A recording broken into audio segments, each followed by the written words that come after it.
Have we got our quorum, Shari? Aye. Aye. Well done.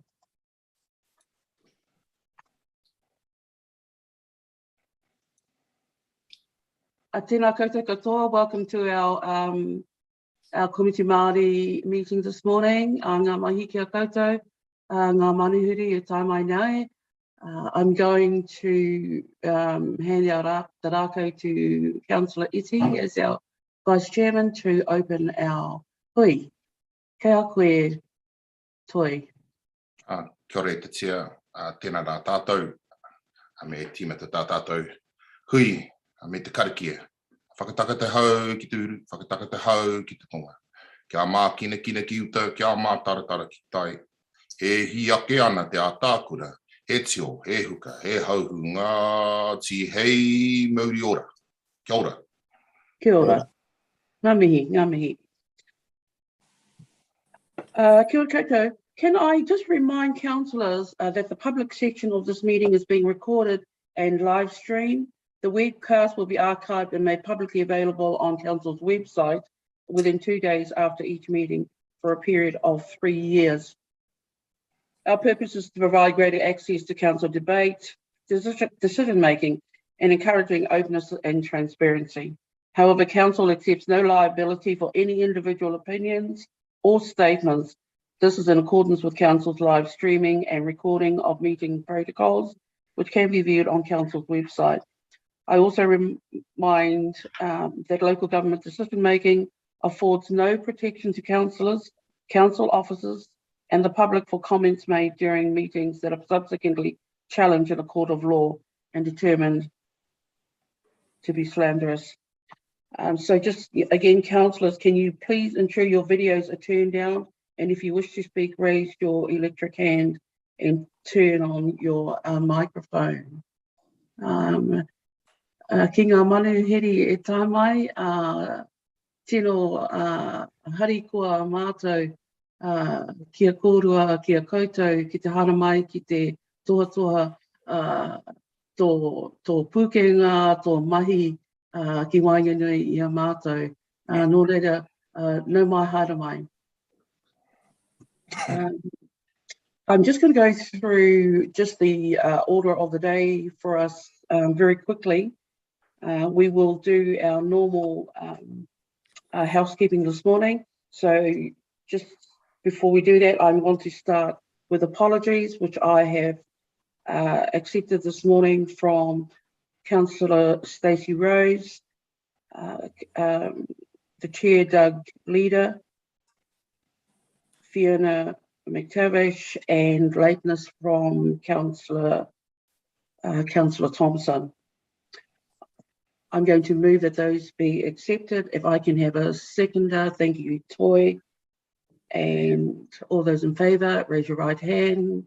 Thank you, carried. Now moving through quickly, we have items on the, not items on the agenda being put forward. There are none advised. The order of business, none to date. The declarations of interest, I will take that now if there are any conflicts of interest from the members. You don't appear to be any. Okay, I'll take that and have that carried. Thank you. Just very quickly, before we move on to our presentations, I just want to go very quickly through our previous minutes. Those appear on page 8. I'm going to move those as a correct record. If I can have a seconder, please, for those. Thank you, Councillor White. All those in favour, raise your right hand. Those against, not carried. Just very quickly, are there any matters arising from those minutes? Councillor Nees. Oh, sorry, not a matter arising. It's an apology. Perhaps I'll deal with that after the minutes. Thank you. There don't appear to be any matters arising. Just one comment from me. There is a matter in there that was raised by Councillor Thompson requesting a presentation by Tina Parau, and as you see, Tina is on our agenda to present today, so that is happening. There being no further matters being raised, I'm going to put the motion to confirm the minutes. All hands, raise your right hands. Any against? I don't appear to see any. Carried, thank you. Thank you, everybody. That's going to lead us now straight into our presentations. And our first presentation is by Tina Parau. Welcome, Tina, to our Komiti Maori meeting this morning. We are very happy to have you, Annette, and Te Kapunga and the Toi Kaidawa team presenting to us this morning. So time is precious, and no further ado, I'm going to hand over to you, Tina, to commence your presentation. Kia koe. Kia ora, he mihi atu kia koutou. I know some of you and have met lots of you in different ways, but morena koutou. My name is Tina Parau. I am Ngāti Parau, Ngāti Tūwhare toa Rākai Pāka, Ungo Mai Wahine e Ngai Tamanuhiri, and I've been an environmental planner for the last 20 years, working primarily on Maori resource management issues. So kia ora koutou, and thank you very much for inviting me to talk to you today about Te Mano o Te Wai. I might just share my screen. I've got some slides to share with you this morning.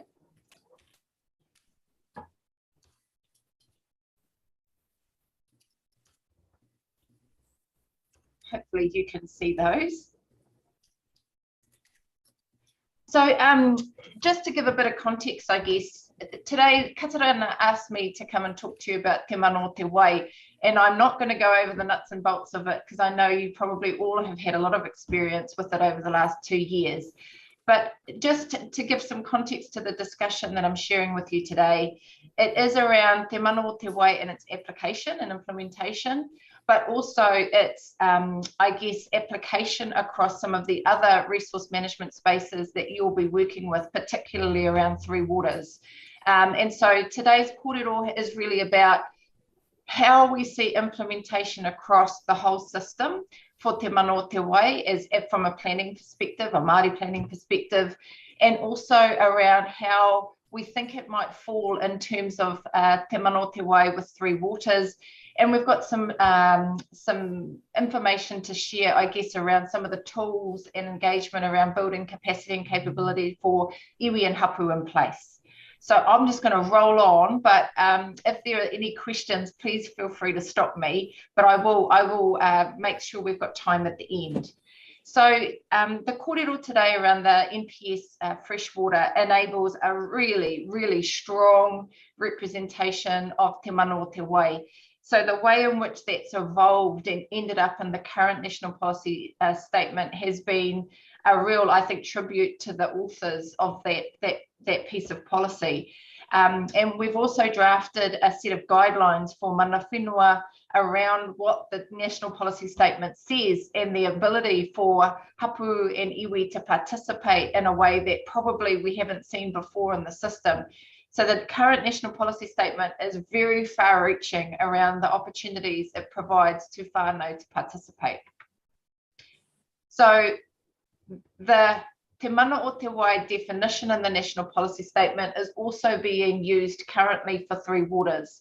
And what we've been saying, I'm a technician for iwi chairs as well. And so some of the things we've been saying is that the way in which Te Mano o Te Wai will be applied in the Three Waters may need some slight amendments in the way it's defined, just because there are things in the Three Waters that are slightly different to the way it's been drafted in the national policy statement.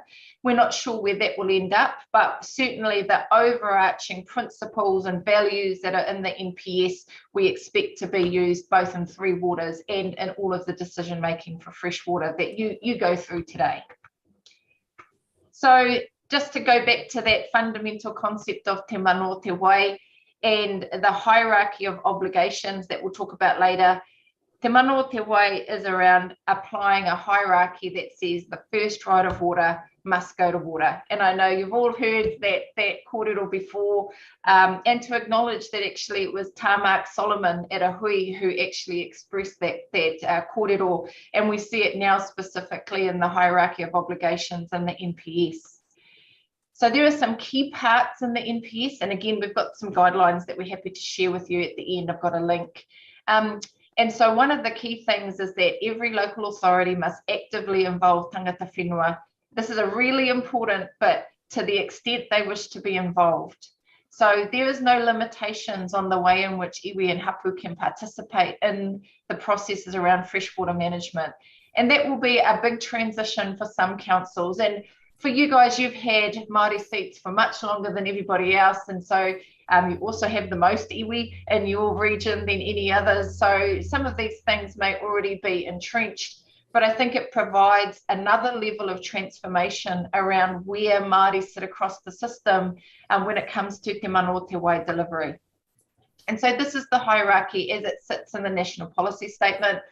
First, the health and well-being of water bodies and freshwater ecosystems. Second, the health and needs of the people, such as drinking water. And third, the ability of people and communities to provide for their social, economic and cultural well-being now into the future. So what this provides is a transformation in the way we make decisions around water. And I often talk about the challenges that local authorities face when you have strong applicants in the system saying, well, we've invested in infrastructure, we're providing all of this economic development for the region. So actually you should give us a priority around water allocation and giving us some, I guess, advantages around how we manage water quality. Well, this hierarchy of obligations changes that. It says no longer can you make decisions around fresh water based on this concept, which is how I describe it. What we've got is a system currently, or previous to the 2020 NPS, that said, how much can we take out of the water system without it dying? And there is a lot of conversation around trickling around the edges around that, but functionally that's been the hierarchy. What can we take up out and extract without, detrimentally killing this waterway? What Te Mana o Te Wai provides is to say, actually, you have to put the rights and health and well-being of the water first, not people. And then what's left over, you can cover your essential needs, which is some of the consistency with the 3 waters application. So in that second part of the hierarchy. And then third, what's left over, once those 2 key areas have been managed well, what's left over can be shared amongst those who are sustainably managing the water well for the social, economic and cultural well-being of our communities. So it does provide a different blueprint around how we make decisions for our waterways. And that's really important because it gives you permission to do things differently when before you may not have had the right triggers to enable you to make really different transformational decisions that put water at the heart of everything. And there are 6 principles of Te Mana o Te Wai, which are also crucial. Mana whakahaere, kaitiakitanga, manaakitanga, and these are not literal translations, but they are complementary principles around governance, stewardship, care, and respect. So the application of those principles across the whole system are crucial to upholding the integrity of Te Mana o Te Wai. And when we look at the application of Te Mana o Te Wai in place, so I'm going to get a bit geeky, technical kōrero around the National Objectives Framework. So fundamentally, you have Te Mana o Te Wai that guides all of the decisions and the processes around how we make choices for the well-being of our water. And then there are tools within the NPS, one being the NOF, National Objective Frameworks, that then drills into how you give effect to Te Mana o Te Wai. So this has been tough because, we haven't had enough time to bed it in. And hapu and iwi are still developing their perspectives on these issues too. And we have this deadline of 2024 to have freshwater plans in place from the Crown. So there is a little panic, I think, in that space. But some of the work we've done is working in place with iwi and hapu across the country to discuss what it is that they'd like to see around Te Mana o Te Wai. So firstly, mana whenua must be given the opportunity to define what Te Mana o Te Wai looks like for them. And that means participation, that means giving them space to do that and resourcing to have those conversations amongst their whānau first. And often I think some councils feel like they need to be at those hui and facilitate that kōrero, but actually these are spaces for whānau te wānanga themselves to develop their understanding of what this looks like across the system. And then they have to, across the NOF process, they have to consider with the council how you set FMUs, freshwater management units. All the iwi and hapu I've talked to don't like that term FMUs. So giving them the flexibility to determine how they manage the spaces in which te mana o te wai is applied and monitored is important as well. And then there's the opportunity across the system to have mātauranga Māori lead these conversations around quality and quantity. And in fact, the NPS provides the opportunity for iwi and hapu to determine actual attributes outside of the ones, the values and the compulsory values that exist in the NOF. So they can actually use that time to define themselves what the attributes will look like, and then the methods and systems to monitor and to enforce change across that system. So the NOF is really crucial. And I think what happens at the moment, or we've seen, is that often councils are very focused on the, the high level values for each of the FMUs, but there's a whole nother process around setting targets and setting limits in those areas that iwi and hapu want to participate in as well. So some of the questions I've been asked is, where do Māori fit across the new te mana o te wai system? And it's a really easy answer: everywhere and at all levels. So te mana o te wai, as it's framed within the national policy statement, enables iwi and hapu to participate to the extent that they wish across the whole system. And so that will take some transformation, I think, in the infrastructure required to get to that point. But this diagram kind of goes through where in that system we sit. And I think particularly around decision making for consents, there'll be some transition that will be needed to also enable us to participate effectively at those levels. But if I just skip quickly to the Three Waters outcomes. So this is the framework that has been put forward from the working group that was set up, appointed by the Crown, but representatives of council, representatives of iwi and hapu, who were given the task to try and improve the current Three Waters program that has been put out by the Labour government. So I think just giving you some quick snapshots of what that looks like in practice, particularly with te mana o te wai. So te mana o te wai as a whole will be applied across the system. There will be representative, 50-50 representative bodies for the regional representative groups. And so mana whenua will be appointing their representatives to then go through an independent selection panel, and the entity board will have to demonstrate how they're giving effect to te mana o te wai. That is done in multiple ways. One, through the strategic and performance objectives set by that co-governance group, and also by te mana o te wai statements that have been supported to be delivered by each iwi and hapu within the system. So there's going to be a multiple te mana o te wai statements that provide mana whenua discussion and kōrero around what that needs to look like in Three Waters. And I'll come back to that. Oh, I might skip to how that looks like in practice. I'll come back to these other ones later, but I'll give you a very brief example of what that looks like in practice. So my hapu in Ngāti Turangi Tupua, we're Tuwharetoa, we're based in the Turangi Township. We've been working, and it actually was released yesterday, we've been working on a mana whakahono arohe relationship with the Taupo District Council. So our lands were confiscated for the creation of the Tongariro Hydro development. That development was not an ancient one, obviously. So the confiscation of the Turangi Township occurred from about 1953 to 1964. So all of my whānau who I've had the privilege of being taught by were actually there when the bulldozers came through the town, bulldozed their houses, their wāhi tapu, and confiscated 1,540 acres, which is where the current Turangi Township sits. So previously that was our farms and our homes, and under the Public Works Act, it was all confiscated. So when it comes to Three Waters, we've been waiting a long time because we have to wait for the consent renewals to be able to participate around Three Waters, which is why I think for us, Three Waters has been important, because we've never been involved in the design or the placement of infrastructure. We've only ever had to wait for the consenting outcomes for us to participate in the Three Waters.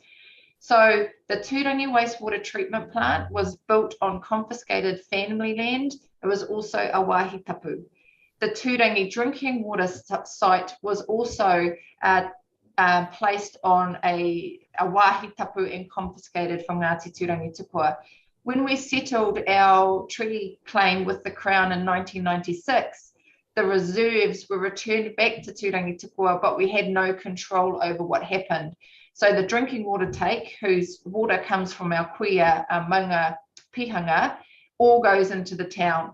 So also the Turangi stormwater all goes into this, which was originally a stream and is now a very choked, overrun piece of land, the Hirangi stream, which my marae is named after Hirangi.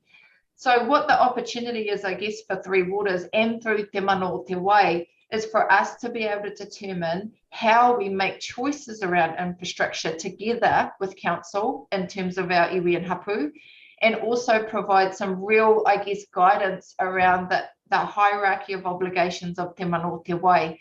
So the Turangi wastewater treatment plant currently discharges treated waste into Lake Taupo. Well, that's culturally unacceptable for us. And so as part of our mana whakahono, we're relocating the Turangi wastewater treatment plant.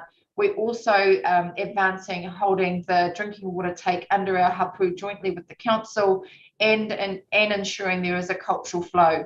So these are some of the things that we see as being important around Te Mana o Te Wai and Three Waters, and I think particularly around its implementation. This is my last kind of slide. I did a very rough, and I actually feel like I need to do this up a bit more, but I did a very rough count up of the capacity and the capability required for iwi and hapu just to deal and react to the current RM reforms and Three Waters reforms. So I actually have to up these numbers because it doesn't include all the consultants that are looking for Māori resource management practitioners. It is very conservative around the council's needs around their Māori capability and capacity. But just roughly, we're going to need close to 7,000 new iwi hapu practitioners across the space just to react to the current system. And so what we've been trying to build at the moment is if we were to create a next generation of kaitiaki for the space, it wouldn't look like what we have now, which is Māori who are learning as their primary skill base, like myself, geographers and planners and engineers and environmental lawyers. We need a different set of skills to be able to participate and create solutions for the next phase. So we have obtained some funding, and we're going to be doing a whole lot of work with iwi and hapu in place around Te Mana o Te Wai implementation. So next gen kaitiaki program, training trainers for iwi and hapu in Te Mana o Te Wai so they can deliver in their own regions around what that looks like. We've also designed an audit process for iwi and hapu and councils to essentially look at their infrastructure together and audit whether they're treaty compliant and Te Mana o Te Wai compliant. And as we go forward, Te Oranga o Te Taiao, the new framework for the resource management reform, how do we make sure that our councils are ready and have a work plan to fill gaps that may not occur? We're also going to be providing training and tools for hapu and iwi around planning tools like cultural value assessments, cultural impact assessments, how to process consent applications, to build some of that technical without having to do a degree, a couple of workshops to provide some templates and tools. And we're also going to be providing training for council staff, applicants and decision makers and users of Te Mana o Te Wai. So there's a great kind of opportunity for us. The final piece is our Land and Water project, which is going to be focused on doing a pilot in a couple of iwi and hapu FMUs to say, if we were to apply the NOF from the start to the finish to set limits in partnership with the council, what would that look like and what could we learn? So I guess that's kind of the speed dating of Tamanotawa this morning, but really happy to answer any questions or queries you may have. Thank you, Tina. Thank you for the excellent presentation. I'm going to throw it open to the members first and ask for any questions from the councillors. I do have a hand up. I've got iPad, but I haven't got a name to who owns the iPad. I'm going to guess that Councillor Clark has got his hand up there, as has Councillor Winters. I've got Councillor Winters, but I've got, oh, the iPad hand is gone. Okay, let's start with you, Kevin. I can see your hand up. Oh, thank you, Tina, and as always, lovely to see you again, and thank you for your presentation. Tina, I was reading an article about the Whanganui River, about the way that operates, and it's not about co-governance for them, for the river, and yet we are seeing, for us, we've already got 3 co-governance systems in Bay of Plenty. We're getting more. And yet I listened to your kōrero this morning, and I'm wondering, for the Whanganui River, is that the optimum model we should be aiming for long term? Look, co-governance for me personally is not the goal. Co-governance is a stepping stone to a different relationship around how we manage and look after our taonga within our country. But I certainly think what Whanganui has done is appropriate for Whanganui.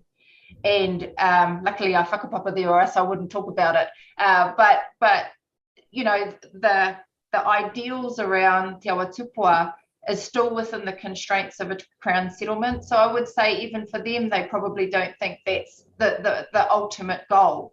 But certainly for all iwi and hapu across the country, being able to have decision making and a closer relationship with our taiao in a manner which does not require us to have to fight to get to the table, which is often what we spend, you know, a considerable amount of time doing. I think the aspiration is for us to be in control of our whenua and our way so that we can look after it. And so aspirationally, co-governance to me is a step, but it's not the outcome. And even with the mana whakahono that we're signing with TDC, you know, my hapu said, because the council wanted a big signing, and we said to them, my auntie said, we're not celebrating this. You know, this is, we're commemorating the signing of getting us to a different place, but we're not in the place that we envisaged we would be as tiriti partners yet. So it's all a journey. Thank you, Tina. Bill, I see your hand up. Yep. Kia ora, Tina. Pātai.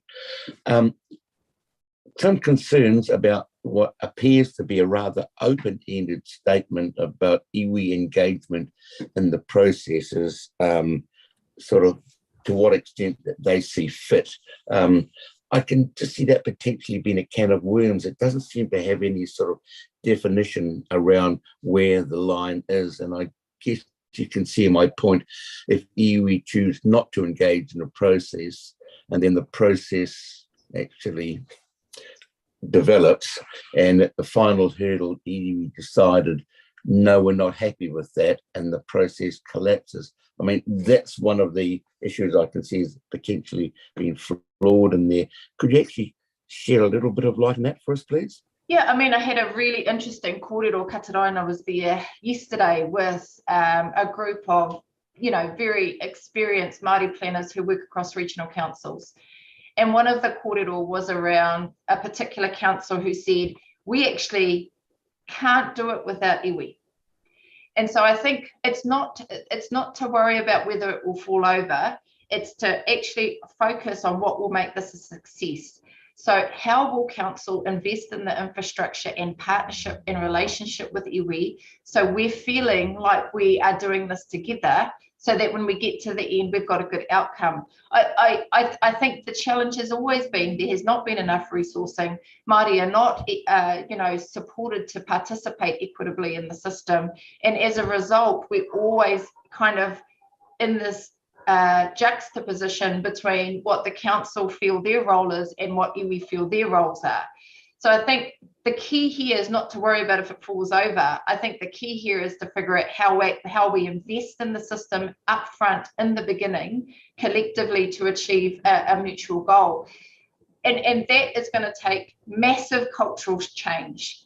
And if I think about some of the things that we've suggested around the council transformation, there is a certain tone around where iwi and hapu should sit within the system, and how do we change those behaviours in our whole council infrastructure. So, for example, often if we are going through a process around affected party status in a consent process, it's often the last point of call to consider whether iwi and hapu are affected parties, or it's a very high threshold to achieve that. I think if we open the gates and allow the process to, genuinely include Māori and not in a consultative role, we're all going to get to a much better space. The reality is that Māori have the solutions within our own mātauranga to address some of the most significant environmental issues stemming essentially from bad decisions up to this point. So we cannot do what we did before to think we're going to solve the problems that we have now. I think it's being open to the process rather than worried about how we defend when things may hit a speed wobble. Kia ora. Kia ora. I've got questions from Councillor White and Councillor Nees. Te taru. Kia ora e te tuahine tina mō tō whakāturanga tino a tāhua I tēnei rā. Kei te mihi atu ki a koe. Look, I'm really heartened that you are really with this presentation, because it demystifies something that actually exists around our council table, around many TLAs, around what is this te mana o te wai. And if you focus first and foremost on the hierarchy in terms of the health of the water, to me, and I believe to those who think rationally, it's indisputable. That's where it starts, right? And then everything follows from there, which is going to require quite a reverse in thinking from people who wish to take first and ask how much extraction they can take, and then having to think that this is now about a new permission, reversing around the health of the water and that hierarchy you established. So in your sense around te mana o te wai, it seems to me that is the essential cornerstone of all things moving forward in this, because there is so much political debate going on around, from the farming fraternity, from all of those fraternities who wish to take more water, who wish to do this. This then starts to rationalize in a really key way how that might happen at the same time, as maintaining, I guess, a commercial element moving forward, because commerce for many people is the center of the universe. So what's your comment on that? Well, look, I'm Deputy Chair of the Lake Taupo Forest Trust. We have 12,000 owners. We have a $500 million asset base. We're the biggest employer in Turangi. And so for us, what we are seeking is certainty. We're seeking some very clear limits around looking after our wai, and then we will operate within those limits. If those limits squeeze us, we must innovate. So I think, commerciality is not inconsistent with te mana o te wai, but what te mana o te wai provides is a framework in which we should operate.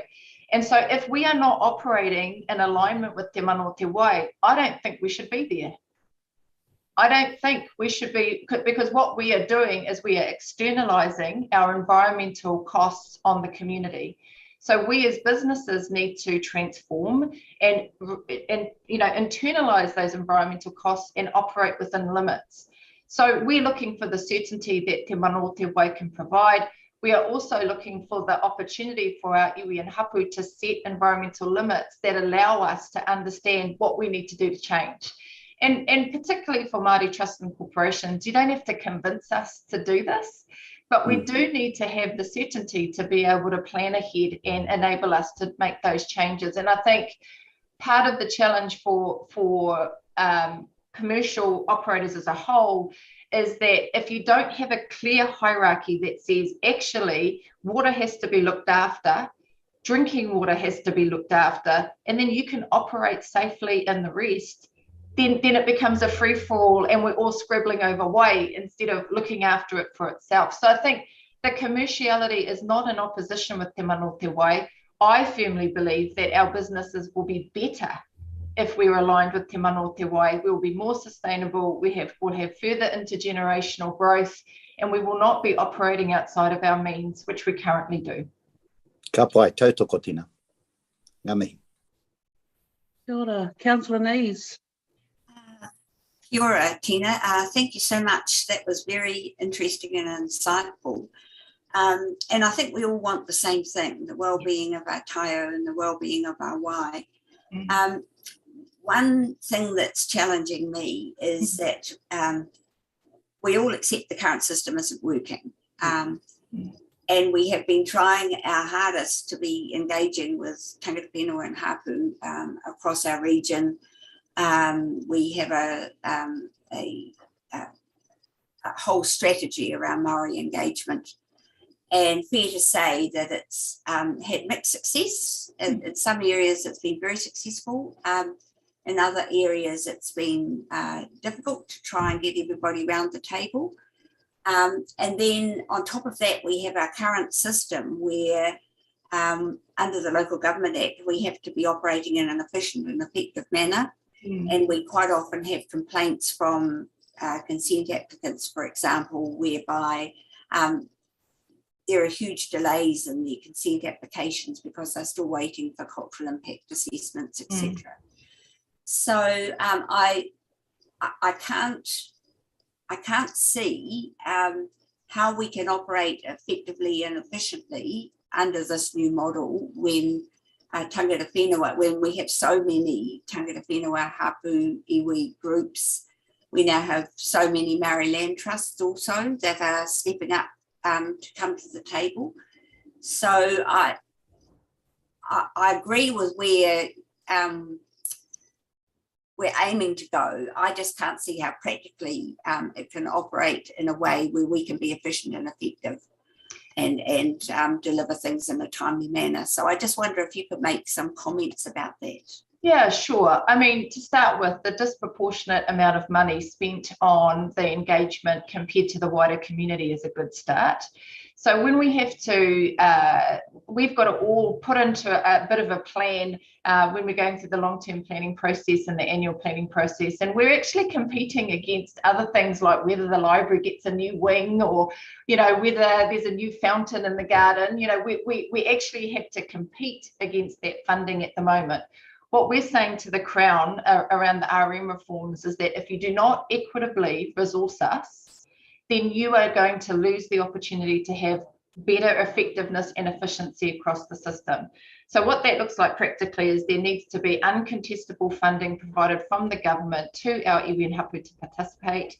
We do need to make sure that there is a proportionate amount of funding out of our rates that go towards our participation in the system. And if I go back to the Lake Taupo Forest Trust example, we are the single biggest ratepayer in the Taupo district. The proportion of funding that goes to our participation in the system is minuscule. And in fact, sometimes they forget that the economic hub of the Taupo District Council actually comes from our trusts and corporations. Te Wharetua Māori Trust Board, who owns the lake, Lake Taupo Forest Trust, who looks after the lake with our pine trees. So I think we just need to make sure we have some balance around how we're funding and resourcing our participation in the system. The second part is that often the way in which the engagement occurs is consultative. So a lot of our whānau don't feel the need to sit around and tell the councils how we feel, because we feel like it's not being heard. And so again, that's an infrastructure investment that the councils need to transform. And some of that also is about making sure that iwi and hapu are invested in, rather than the council's capacity and capability to engage with them. So direct investment into iwi and hapu to do this work is crucial, and making sure that it's direct to us and not a facilitated arrangement is important. But I do accept that there are complexities when you have multiple iwi like you do for your region. But the strategy is not how should you engage with iwi. The strategy should be how will you create a transformational system that places iwi as partners rather than consultative arrangements in the system. And a lot of us get a little bit hoha about having to come to hui and feel like we're not in a balanced arrangement. And I think that's what the question earlier, what are we seeking? We're seeking partnership. We're seeking a real understanding by the council that we are not something that's a bit of a hoha in the system. Minister Parker at a hui a few months ago goes, there's so many efficiencies because Māori are this and Māori and that. And I said, well, actually, that's not the inefficiencies. The inefficiencies are in that we spend all our time at the bottom of the cliff opposing consent applications instead of co-designing and co-writing the plans. And so as an example of that, in the Waiapu catchment, in the Gisborne District Council, our joint management agreement with Ngāti Pro has meant GDC and Te Runanga o Ngāti Pro are actually writing the plan together. So we have co-writers, we are going out together to design the plan and the rules so that we've got a different mechanism. And I'm not saying that that's the be all and end all, but I think if we don't start to change the institutional systems that exist for councils, having fancy engagement strategies probably won't help change the way in which the relationships form. Te Taru and then Toi. Yeah, kia ora anō, Tina. Hey, look, I totally support what you're saying about the relativity in terms of resourcing to do the work. And I note that in your estimates, 7,000 capability drivers, if you like, from the area over a 10-year period. To me, that's absolutely on point. But in order to address some of the issues that have keep challenging us, like Councillor Nees raised, around the multiplicity of number of hapu and iwi, who do we work with, and so on and so forth, we've got to start now with that sort of planning you talked about, building capability and the resources to go with it. I absolutely support that. And basically, the other issue and around the council and the way councils have typically, and the system typically has evolved, is consultation. Now, your comments that the decisions actually, they should be Māori whānau hapu iwi led, not led by councils in the discussions. And I think that's the point of difference that's really, really important. That is when you'll get the iwi voice coming to the table. The issue about complexities of number of hapu and iwi, I think it takes away from iwi and hapu that they have the ability to strategize and bring a cohesiveness amongst themselves to leverage off their scale.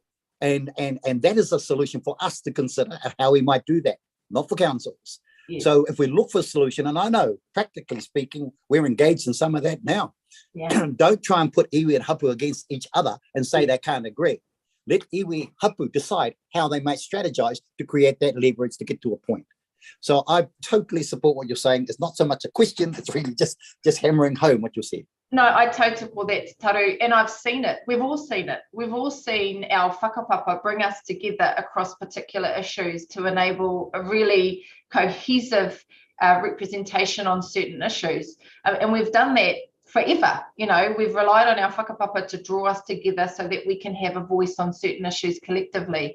I think too, what we'll see in the NBA and the SPA, where the expectations of the Crown are to, in my mind, erase the hapu importance, we're going to have to be really innovative around making sure that hapu are still in the forefront of the conversations, that we have to figure that out amongst ourselves. And I certainly agree, one, that we can do it ourselves, we always have anyway, but two, that there needs to be trust in the relationship so that we can make sure we've got the space to achieve that.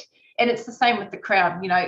I've said often, actually, the best thing the Crown could do is get out of our way, because we actually do know how to get to this solution, and there's a lot of barriers to those because there's a lot of concern that the way in which we do things don't necessarily fit within a norm that has been considered the way it should happen through council processes and Crown processes. So I agree. I think the opportunity with this new space is for us as iwi and hapu and whānau within regions to create what it looks like for us. And that will deal, I think, with some of those complexities that I'm sure you face around multiple voices. But it's not bad to have multiple voices. You don't need to have, we're not a hive mind. So it is actually good for our community to have multiple different views. Kia ora. Thank you. I'll take Councillor Etsy as the last question. I'm mindful of the time that's moving, and we do have another guest speaker. So Toi, I'll take yours as the last question to Tina.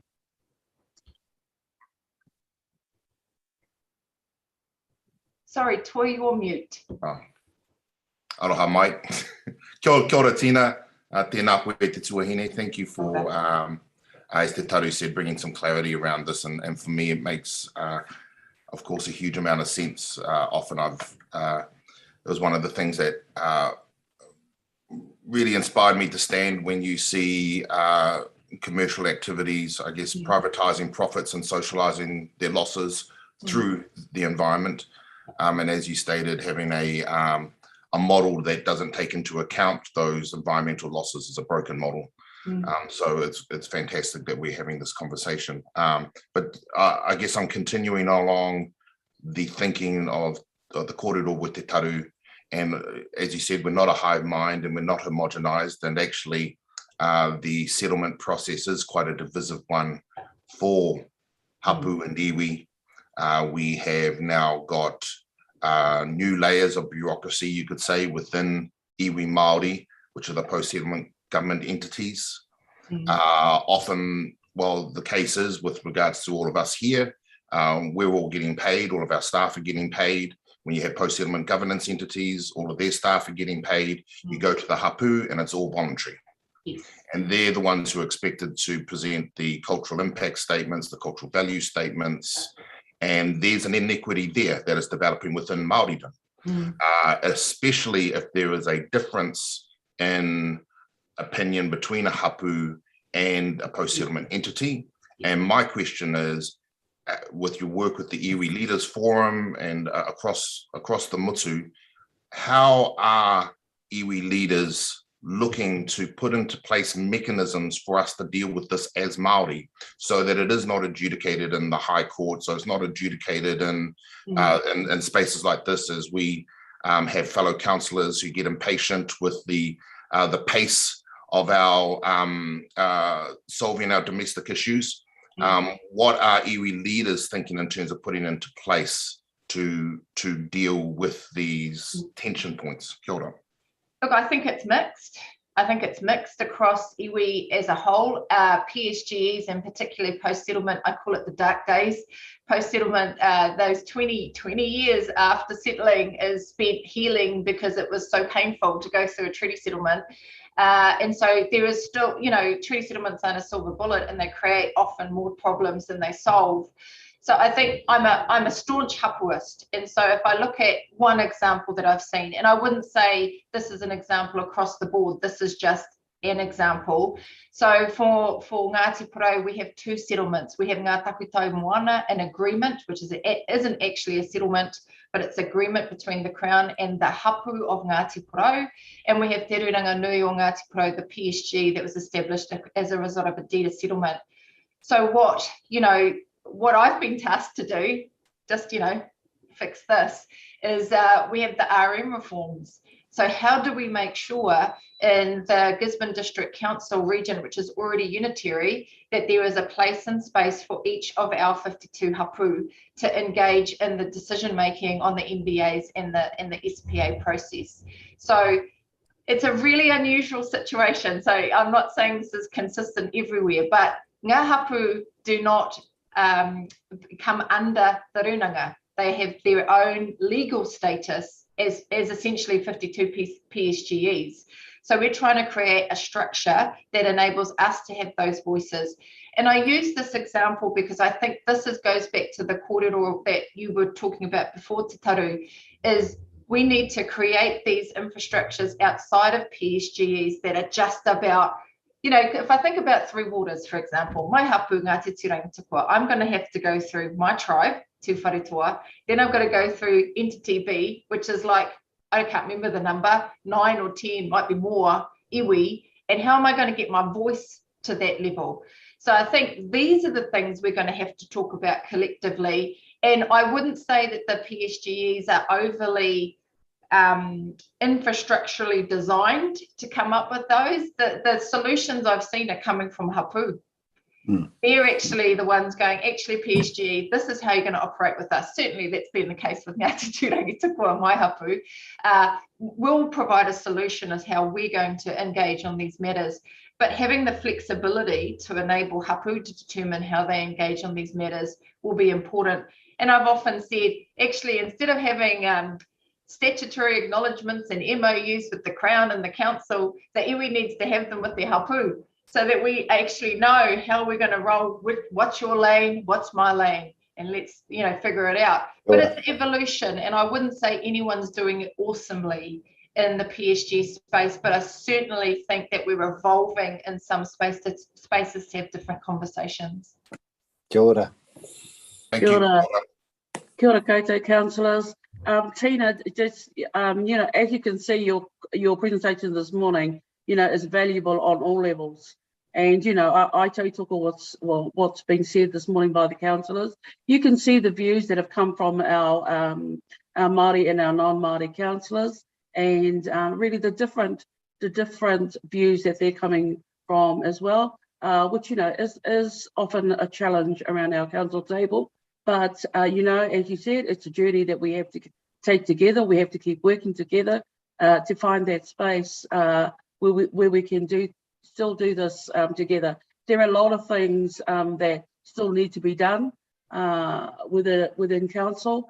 And I guess for me, the highlight in your presentation was setting out some of the struggles for our hapu and iwi, because you're absolutely right. You know, I totally agree that the might belongs and sits with the hapu. It doesn't sit with runangas, it doesn't sit with PSGEs, it certainly sits with the hapu. And even that in itself is sometimes a struggle to be understood around our own council table. So that's still work in progress. The other thing that I found of value is what you are proposing to come out with in talking to our hapu, because you know there is huge levels of and concerns around capacity. It's the biggest, and so that's always a concern for me around the expectation of what they are being asked to present, and of course them not having that capacity. So great to hear what you're coming out to present. And I hope in that, you know, you keep contact with ourselves, because even around our table, I'm saying we should be linking more with central government as much as we're trying to link with our hapu. You know, I'm sure that we can be a conduit in some way, because we do have relationships, some good, some not so good, with our hapu at the local level. And I think those channels should be used when central government are going out to speak with our whānau. And of course, you know, to take away some of the confusion amongst our own hapu of, you know, our swim lanes, what we each do in our swim lanes, the statutory requirements that have been brought down to us from central government, and the expectation of councils to involve more the participation of Māori, what that looks like from the local government perspective. And of course, you know, again, I'm going to reiterate, and I'm like a broken record around the council table, is where the heck is the capacity for our hapu to be involved in space. But, you know, thank you. I am detecting that our next speaker will give us some of those answers and it's put it all. But thank you, and I hope, no, not I hope, we will invite you back for updates on how you're going, and maybe for us to synergize some of the stuff that we're doing to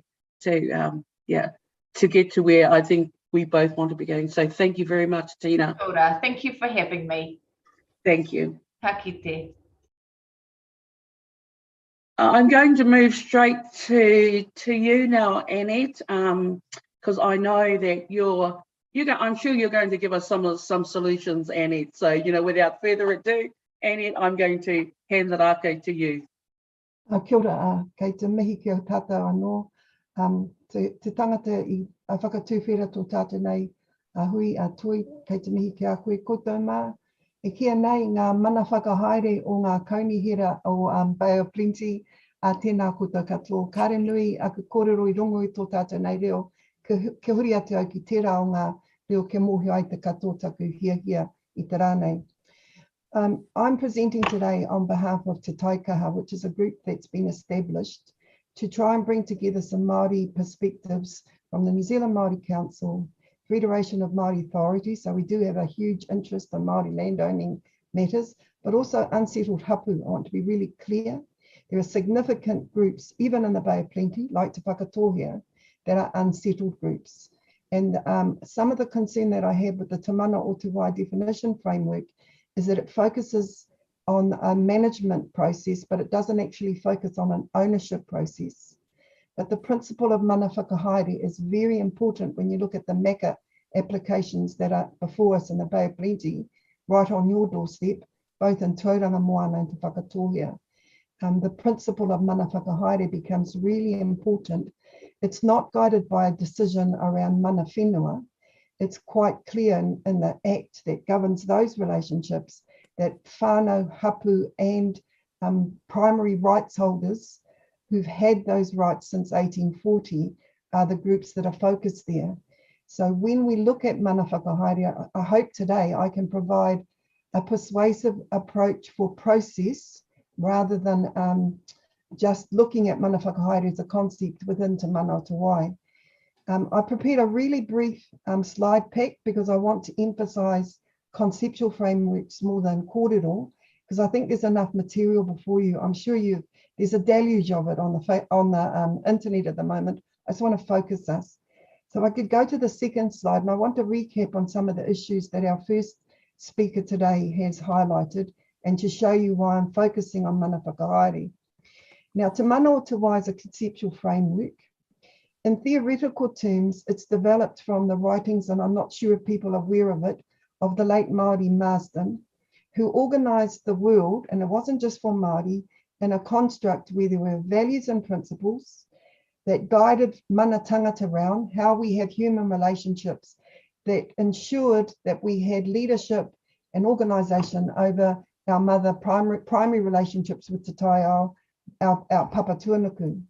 So when we talk about the values and principles in Te Manautawai, and I think, I want to speak for my Pākehā whānau, remembering my Pākehā whānau with farmers at Otamarako, following soldiers' grants there, and at Tāneatua for about 100 years. I don't see any difficulty with these principles from my Pākehā lens or my Māori lens for this region. I think they're universal principles. Everyone wants to ensure that we have water, that it's healthy, and all of us that's Māori and Pākehā have an obligation to ensure that it's going to be available for future generations. One of the problems, I think, is we forgot about that in the phase between maybe 1950 to 1981, when the Resource Management Act came in, and there's been a concerted effort to refocus that, but we've had to pay for that misstep on behalf of ourselves as communities, I think, in that period.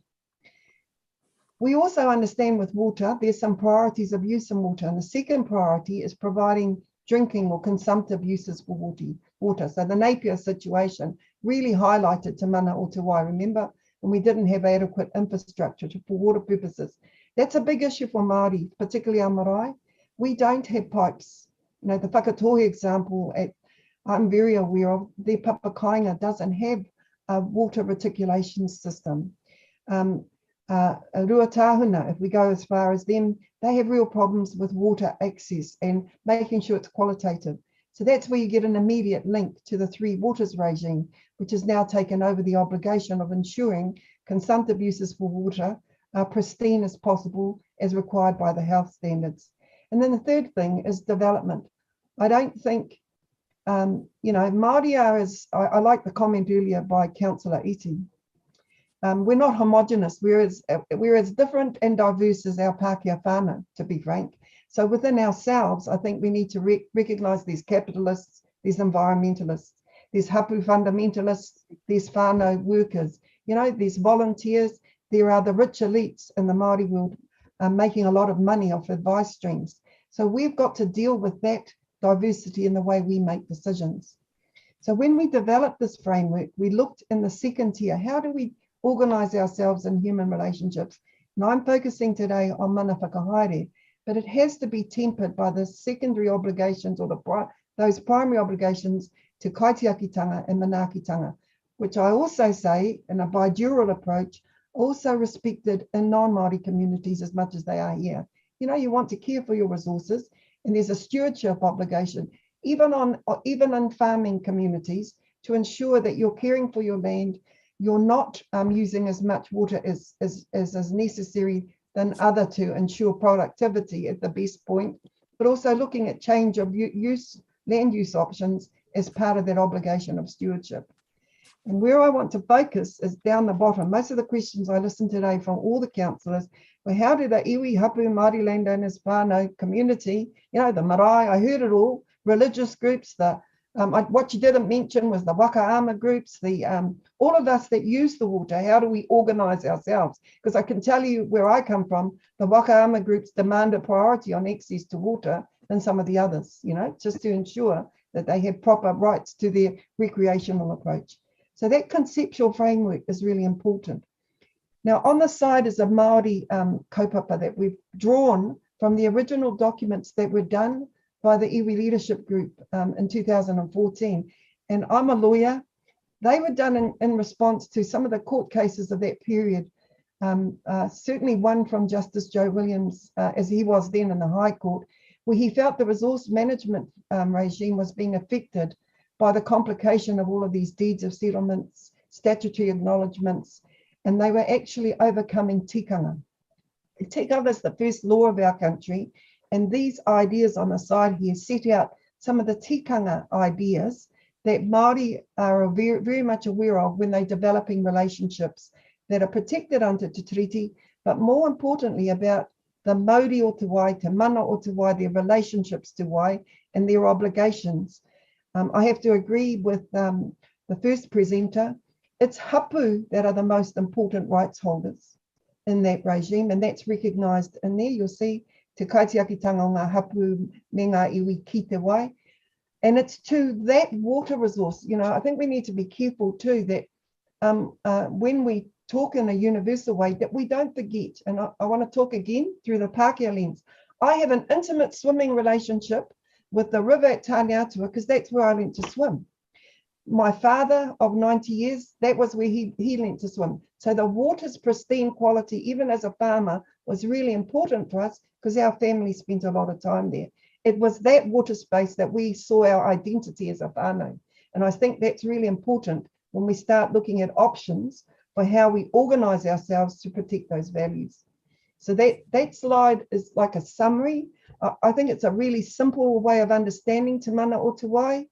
The 2 points I want to highlight is, yes, it's in the National Policy Statement on Fresh Water, but te mana o te wai is also, you have to give effect to it as part of the Three Waters legislation now.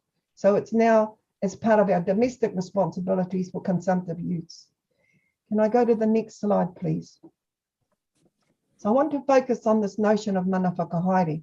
It's a primary principle. It's a principle you must give effect to with kaitiakitanga and manaakitanga, with stewardship and obligations to the future.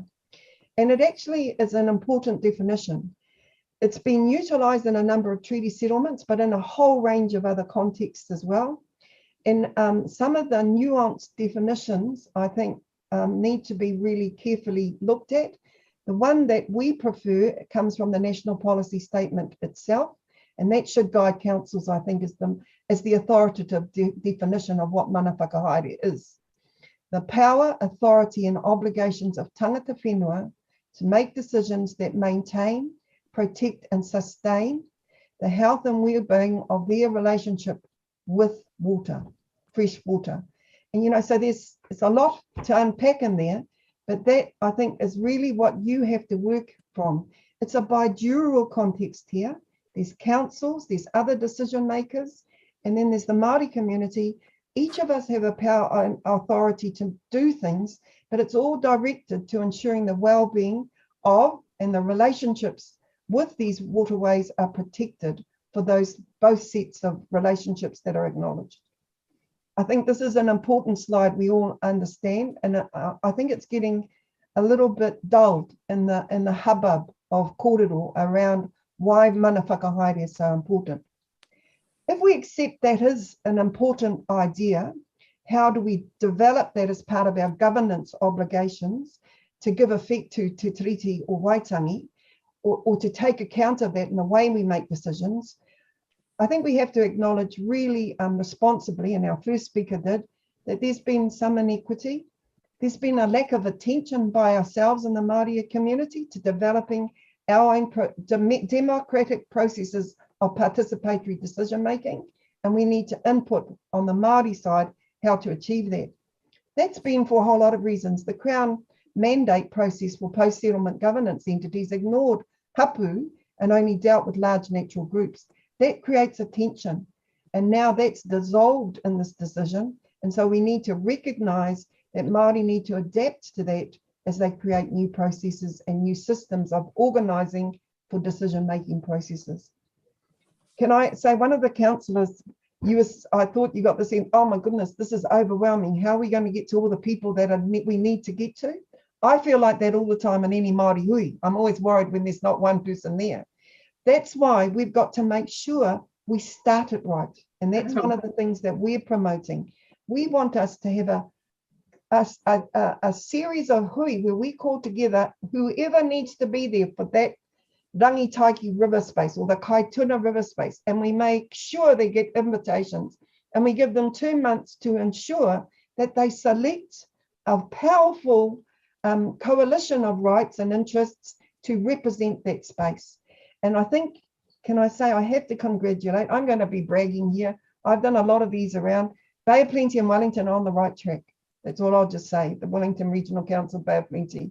You've got some co-governance arrangements in place. You've actually also recognised in some areas the rights of some groups just to have the sole responsibility, Māori owners.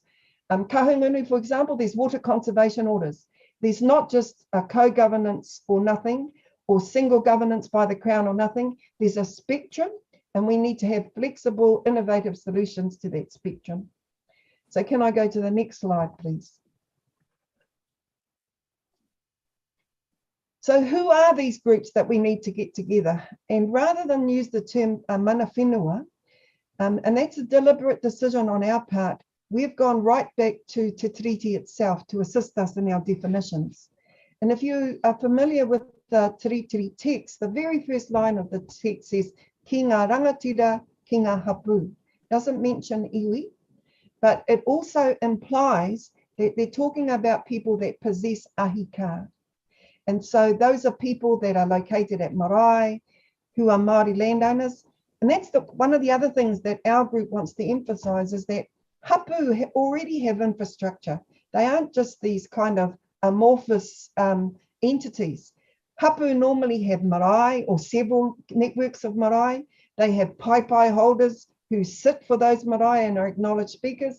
They have kaitiaki who are working for that marae, and they work with their communities in a range of contexts, social, economic, and ecological. I think in more recent times, since COVID, I've certainly seen a lot of planting going on to alleviate pollution, a lot of efforts to revitalise our taiao, and they've mostly been marae based, not hapu or iwi really ostensibly, but they are there, but they've been operating from marae with the people themselves facilitating their relationship to the water, their primacy of obligation to future generations, and to working through these notions of self-determinations, mana whakahaere.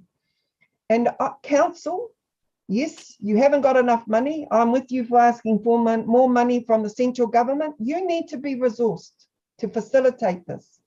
I don't think it's fair to just ask the ratepayers. I just think that there's this lag of 40 years. We've got to try and find some investment strategies over the next 2 years as these obligations become primary to impose that assist us in facilitating those outcomes. I think in my bibliography, I've asked you to look at some of the papers. We've had some really good academics in our group, like Professor Jacinta Ruru. She's the only Māori professor of law at Otago University, and Professor Andrew Geddes. He was also helping her in how we might look at some of the issues to start organising themselves. They put some options up there. I recommend them. We're not trying here to force a one size fits all, but they do talk about democratising a process of selection of those community primary rights holders, Māori landowners, marae and hapori, working together with PSG. PSG have to be there. They're the money holders, so they've got to be in there. They've got to be in there somewhere, working to make these decisions work on the Māori aspect of this. Can I have the next slide, please? Now, you heard the first speaker, and I have to agree completely with her. Who Māori selects to speak for themselves is our decision. And in your council, you've recognised that in the way you vote for our Māori councillors. I think the same thing goes, that we have an obligation as Māori, as a matter of our first law, our tikanga, to sit down and work out who represent us, how they represent us, for what term they represent us, how they can be replaced, and what is their kaupapa. And that's a legal principle that's been acknowledged in a number of cases before the Waitangi Tribunal. It's been the subject of commentary all the way up to the Supreme Court. I don't think it's a radical comment, it's a common sense comment. But as I've said, for whatever reason, there hasn't been the investment for these coalitions of interests in the Māori side of this bidural approach to actually be given force to. And that's the key issue, I think, that we need to confront ourselves. Can I also say it's really consistent with the United Nations Declaration on the Rights of Indigenous People, Article 18 and Article 33, subsection 2, because they emphasise that for Māori to participate in decision-making processes, we have the right to choose our own representatives in accordance with our own priorities. And can I take us back to the definition of mana whakahaere? I think that also roundly refers to that obligation. And this is me talking to the Māori councillors. We've got to do a lot of work with our communities. And we've got to help them do this up. And to the non-Māori councillors, we need your support. I'd love you at the meetings. I think they're really important to see that you want to facilitate an engagement that's properly constructed on principles of tikanga, so that it will be an enduring outcome, to answer the earlier question from one of the councillors that was put. Can I have the next slide, please? Now, a lot of people are worried about this term co-governance. I tend to agree. I watched a minister, or former minister, now Queen's Counsel, Chris Finlayson on TV. He's not fussed by co-governance, nor am I. If it works, all right. That's the key, if it's functional. And to make it functional in this relationship with the community, Māori community and the Pākehā community, we need to ensure that that principle of ahi ka is recognised right across. And can I say, that's why I have real sympathy for Māori landowners. And I am coloured by my experience. You know, I have relationships with Ngāti Awa, Tūhoe and Te Arawa through my whakapapa. The trusts and incorporations have been the traditional groups that have funded our marae at Tangi. They've been the ones that have come and given the cows when someone's passed away, or the sheep, to make sure we're functional. In recent times, they've given education grants for our young people to advance, and they've taken on projects like environmental degradation or employment seeking in ways that the PSGs haven't done. So I think the other thing is, and you know this because you grant consents. a lot of the hot water and cold water aquifers or geothermal springs are located on landowners' land, and they are a primary part of your obligations to ensure development outcomes. So I think we've got to be really careful we don't, by using the term hapu, we may inadvertently invisibilize them, and I don't think that's fair. And the other thing is here in Rotorua, Taru's there, he'll tell you, Ngāti Whakaue pays all the rates for town. They're really important. They're a power broker in the world here. That's just the way it is. They own all the shopping. Their settlement means they've got big money. So they are important as part of the understanding of the economic interest in Rotorua that needs to be prioritised, or at least integrated in development options when you're making decisions. Well, you would have heard all the furore about me sitting on the paipai last week. So I'm right into women and rangatahi and urban Māori sitting in decision makings. I think we need to really recognise that the demography of the Māori world is quite different than it was in the 60s. We have an overwhelming, explosion of technical skills coming from the under 35s. And so it would be wrong to avoid having them in decision makings. So I'm talking again, if I was to set kind of who should be involved in these things, I would be saying we need broad representations with skills. For the Bay of Plenty, I would say we need some urban Rotorua people, which may not be Te Aroa. This is really radical for most people, I'll tell you.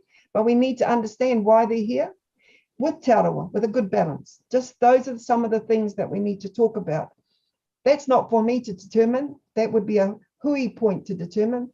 Ngāi Tahu's made it really clear they just want Ngāi Tahu making decisions over their territorial exclusive rights. That's a decision within their tikanga.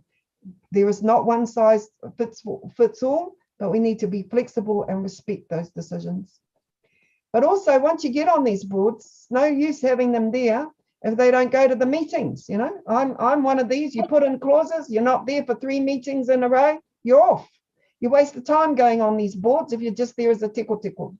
So there needs to be some accountability written into our obligations of reporting, because you're there, as Tina just described, for a whole myriad of interests, and you're going to need to ensure your reporting obligations to them as a primary obligation, and it's fairly understood and undertaken, and that can only happen by you doing your job if you are chosen as a representative in this space. But, like I say, we're not all homogenous. I'm not a capitalist by any means of the, any of the definition. So there'll be some robust debate about should that iwi that's asking for that development right get that, if it's going to mean sedimentation for those that gather pipi, for example, at the Kaituna, at the estuary at Makatu. I'm just giving a, and there needs to be robust debate. Otherwise, you do end up in court. And I'm all against court. I've spent my life there for 40 years. It's a waste of money in the Māori dispute resolution realm. We spend a lot of money on lawyers, on people, quite often with animosity being the outcome rather than amicable outcome. So I do suggest we look at alternative dispute resolution processes that are built into the way we do matters. So I would like mana whakahaere councils. If we go back to the first, what does a mana whakahaere thing look like? I would like councils at place. In our region, there may be several. I'm not talking about one for the whole of the Bay of Plenty, but there might be 2 in Tauranga. There might be 3 for around the Te Aroa region. There might be 4 over, if we took at Mātātua, taking into account Ngāti Awa Whakatohea, and those, those councils would able to be, I think, adequately representative. Again, we would need a resource to develop that kind of framework. Can I say you're already doing it? I mean, here in Te Aroa, I've been to 2 meetings with 3 waters, and there was just a natural coalition of those with the primary rights interests, with Rangi Wewahi leading the charge, for example, as the holders of the consent rights over water at Taniwha Springs. There's just natural attritions and natural coalitions that emerge from our own processes of tikanga. I am also very well, Kairapu Kataraina, Andrew, I saw a couple of others on. I think you've been really helpful in facilitating that. So there is a role of intersection between us, and facilitating to make sure, because you tend to be the ones that know who's making all the applications, but making sure people aren't missed out. I think that's really important. So what does governance mean for councils? And if I go, and again, can I go to the next slide? I want to go back to our original definition again. Remember, it's to the Maori of Te Wai, for all of us. We can't have degraded waters. It's maintaining the Section 12 emphasis in the current RMA Act, moving forward across decision makings over water. It's about embedding co-management and partnerships into council systems and structures, and I've suggested ways we can do that. Remembering it may not be one, you might develop a relationship, for example, with that landowner that has a geothermal resource in its land, like Tauhara Trust springs to mind, and you develop a single relationship with that group for a certain activity. But you may have a broader, where you might be looking at a waterway, like, and I'll use Lake Rotuiti, where there are 19 hapu around the lake and 21 marae around the lake. And I think there's 40 trusts and incorporations taru around the lake. So we need to have a broader representation in that kind of approach. You need to not direct the tangata whenua. I think we need listening is a really important thing in governance.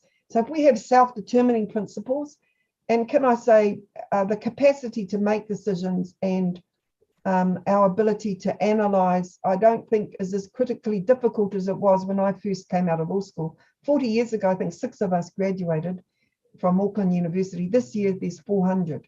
So, you know, I'm just giving you, there is a lot of us now that are better versed in the Pākehā world of decision-making, commerce, and other strategies that we may not have been.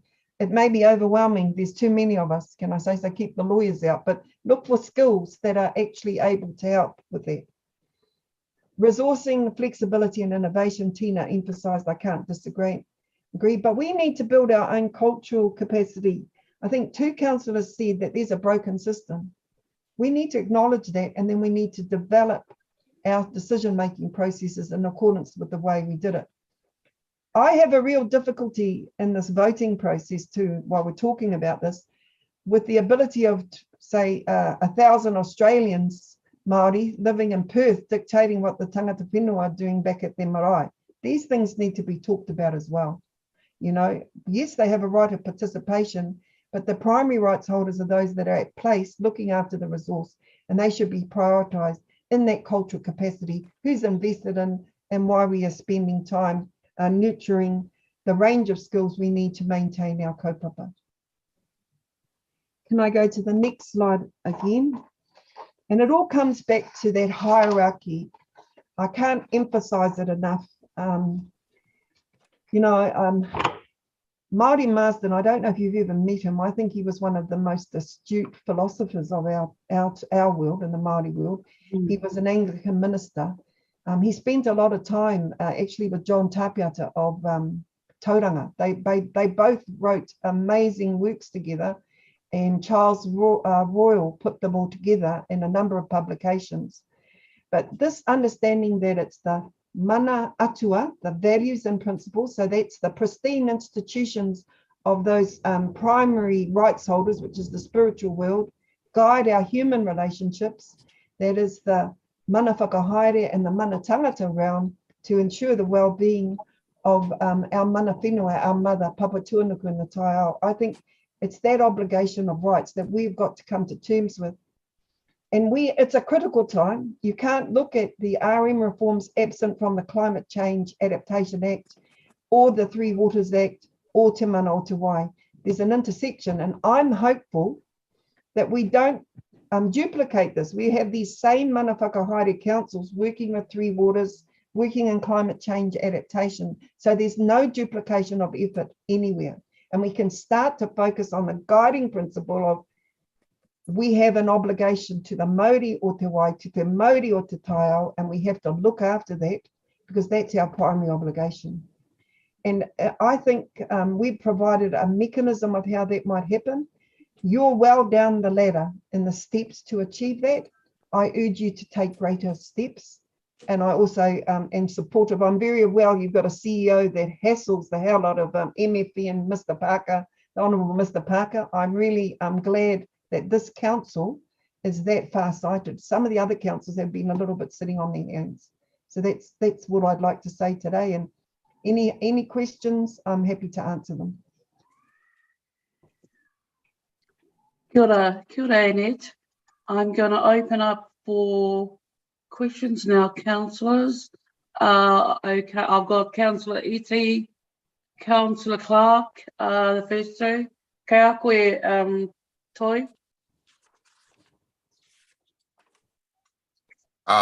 Kia ora, e te marei kura tēnā koe. Thank you for joining us today and bringing your mātauranga in this space. I'm unsure as to whether not everyone around the table is aware of your preeminence in this space. But Huki Annette, I'd like to also to acknowledge your tino hoa, Moana, who just recently passed, but for his contribution to this very space that you've been speaking about. And I'm thinking, as well as others, of course, but he was one of the leaders in this space, and which it brings me also to my question around evolution or dilution of our culture, because I'm wanting to give the context for my fellow councillors around the space that we as Maori are going through currently, because when you are in a colonized space and you try as hard as you can to resist being assimilated into another culture, you nearly get scared of evolving your culture because you don't want to dilute yourself. And I certainly feel like we have been in that space for a while, and what you're talking about, what you have been talking about with regards to how we govern ourselves and the way that we want to govern ourselves, we're in an evolutionary process culturally, because we cannot escape the fact that we were in a certain space within our own world, and then suddenly these fellas turn up on our shores, and then we're exposed to a completely different world. And a century and a half later, we are now trying to figure out how we manage ourselves within this new world, and that's what we're going through. And I'm just not wanting to, I guess, minimize that with regards to what we're going through as a council. I would like to thank you for echoing what I've certainly been saying over the last while with regards to the right holders being hapu, because certainly, even though, and I accept what you say, I feel very blessed and privileged to be inside of this council, and we are ahead of the game. Sometimes I listen into some other council meetings, which I do, and I would struggle to sit around those tables. So this council is ahead of the game with regards to our relationships and what we're trying to do with Maori. But still, even with this council and with our staff, the one-stop shop thinking that is a hand-me-down from central government, from the process of settlement, of trying to put us inside of natural groupings, is still within our organisation. So I would certainly like to thank you for, and it's not only yourself, we had Judge Lane Harvey with us recently who echoed the same sentiments, but that is certainly one of the challenges that we have, as you would have heard Councillor Nees, the frustration of how do we deal with, in the Bay of Plenty, we have 250 hapu. It doesn't seem practical that we're going to have to deal with everybody, but we understand that it's a spectrum of relationships. And so that's my statement over. My question is, with regards to, is democracy inconsistent with tikanga? And my question is around that, because myself as a representative, when you talk about representation, I see myself as an urban Maori representative, because my constituents are across iwi borders, hapu borders, and I represent that constituency. But with regards to, because we're going to need more representation than just at this table, we need representation in a lot of spaces. We were all born into a Western democracy culturally. And I find this tension quite, currently the election process of Tūhoe is in front of the High Court. We're trying to figure these things out. So my question is democracy inconsistent with tikanga, or do we need to develop our tikanga or evolve our tikanga to take into account that we were born into this democracy and how we, have grown up viewing representation? Kia ora. I think that comes back to my, that's for us to determine, it's not one size fits all. I mean, and that may take time. So if we agree with mana whakahaere councils or some mana whakahaere decision-making approach is required to give effect to Tamanotawa, which I think it is, then that would be the first question. How do we select our representatives? Are they going to be our 3 reps on the council, might be a question.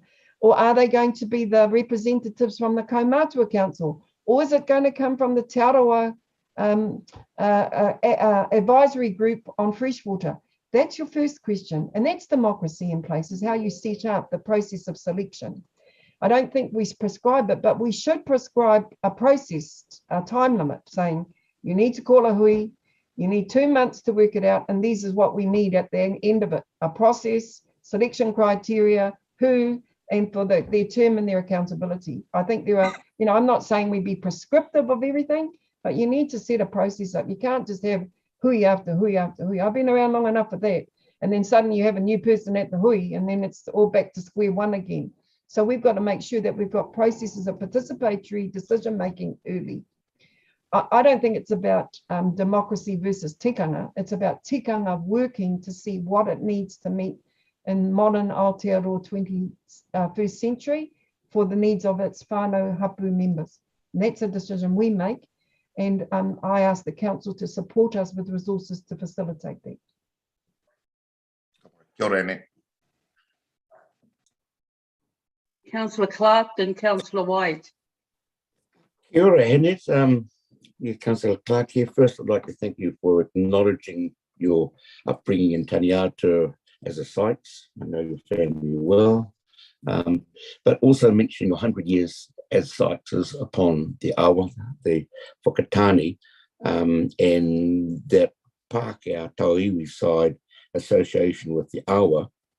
I guess I'd like possibly an opinion from you around particularly our co-governance forums. Are they structured correctly? And I'd say this in the context that my moko now will be the 5th generation to bathe in the waters of the Rangataiki. I myself have sat on the co-governance forum for now 5, coming up 6 years, and will be moving off there. Yet I feel I'm more than adequately in the space that I can represent our Pākehā Tauiwi views on the river, and yet the governance structure around it is actually 5 regional councillors. The majority, of course, are from outside the area.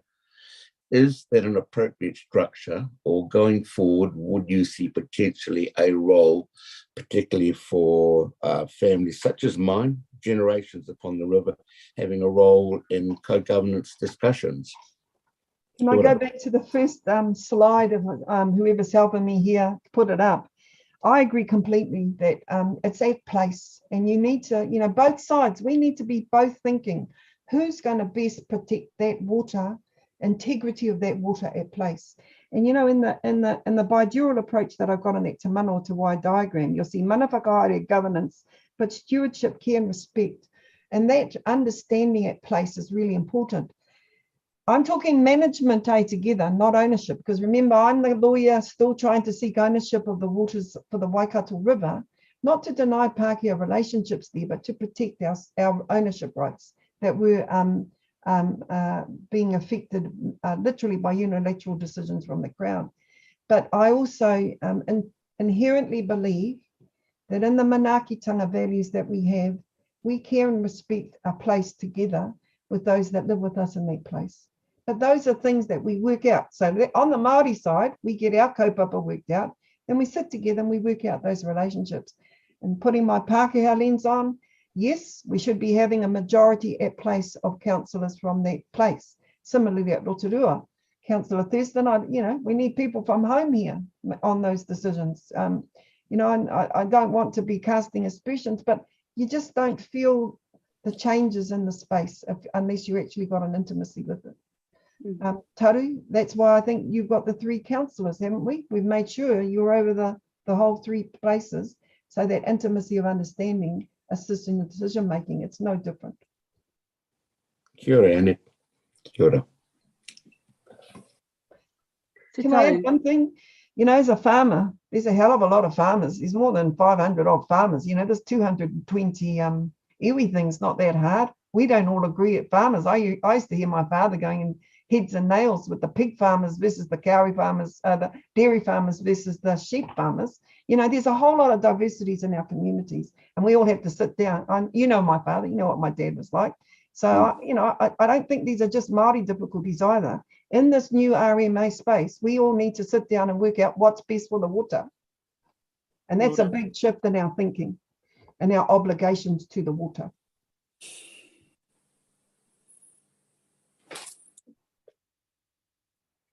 Kia ora no tātou, e mihi ana ki a koe e te tuahine e te whanaunga ene te kānui te mihi ki a koe. E pai ana ki te kiti e tō kānui kei wai ngā mātou e tēnei. And look, and it just strikes me that, I'm sitting here now, now a koeke, and I'm looking back at the historical experience and past, and the one thing on my mind always now, I guess it is a matter of age, is looking at our mokopuna's future, and what can we leave things that make it different. And we're at a real nexus point here with the pressures of climate change, environmental issues and impacts. The world looks pretty horrible if you were to take in the sort of flooding that's happening over in our whanaunga over Ngāti Porou right now, and all those sorts of things. So we need to sort of try and reset. And that's a responsibility of both Māori and Pākehā. And I agree with you. We have to find that space. We have to find that space and good grace to listen to each other, or certainly from a Māori perspective, to be listened to, because we have valuable contributions to make. All those things you have to talk about, Tamanotawa, Te Maori o Tawai, all those sorts of things, and engaging in the right way, but also not losing sight of the fact that surely we can agree about clean water and about the importance of water, the importance of it for drinking, the importance for the protection of our habitats. My mind goes immediately back to, and a short example, you mentioned the example in the river at Tamanotawa. And for me, it's always been about the Waihi estuary and being able to go there and get our pipis, right? And right now, if you go there, you're at risk of getting poisoned. It's a travesty. And of course, we need to work on changing that. One point around Tamanotawa and all these sorts of things is also the context of thinking around our table. And I want to say to you and to Tina, thank you for clarifying and providing your very strong perspectives that I totally agree with around the topics that you've discussed. And it's always been an issue around our council table, trying to understand that. But the other one that comes across the table is the respect for mātauranga Māori and working with Western science and how those two things work together.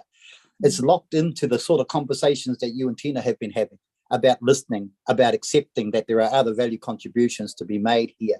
Can you give your view on the notion of, I know I'm focusing here on mātauranga Māori and Western science and the need to be importantly working together?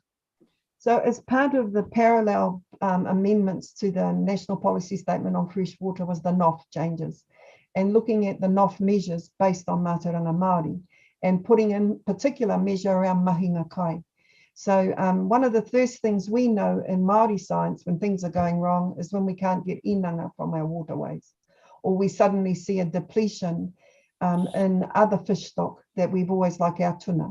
So we can set up our own measurement approaches for that. And there's a really good Mahinarangi Baker, Dr. Baker, who's done her thesis on Tamanotawa. If you want to read a really good document and you've got time, she's on. She's one of our technical advisors to us.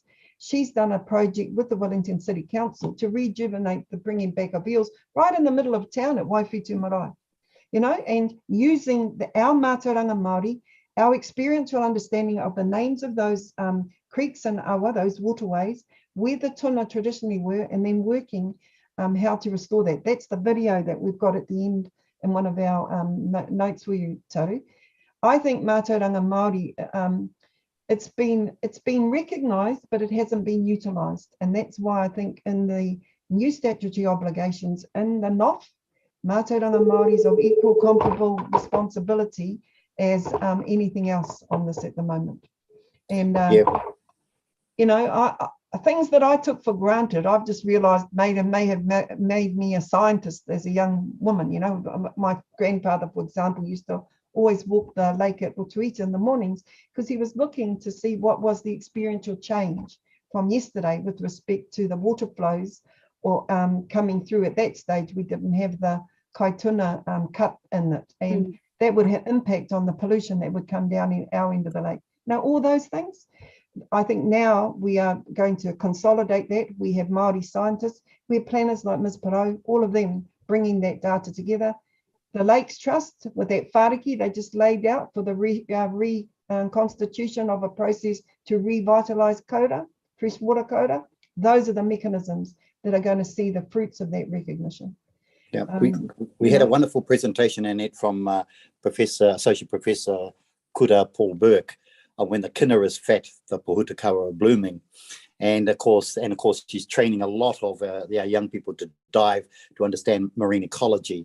And then therefore there's this transdisciplinary connect between Mātauranga Māori and Western science. They live together, they can work together, they can cross paths together and connect. So, but I agree with you.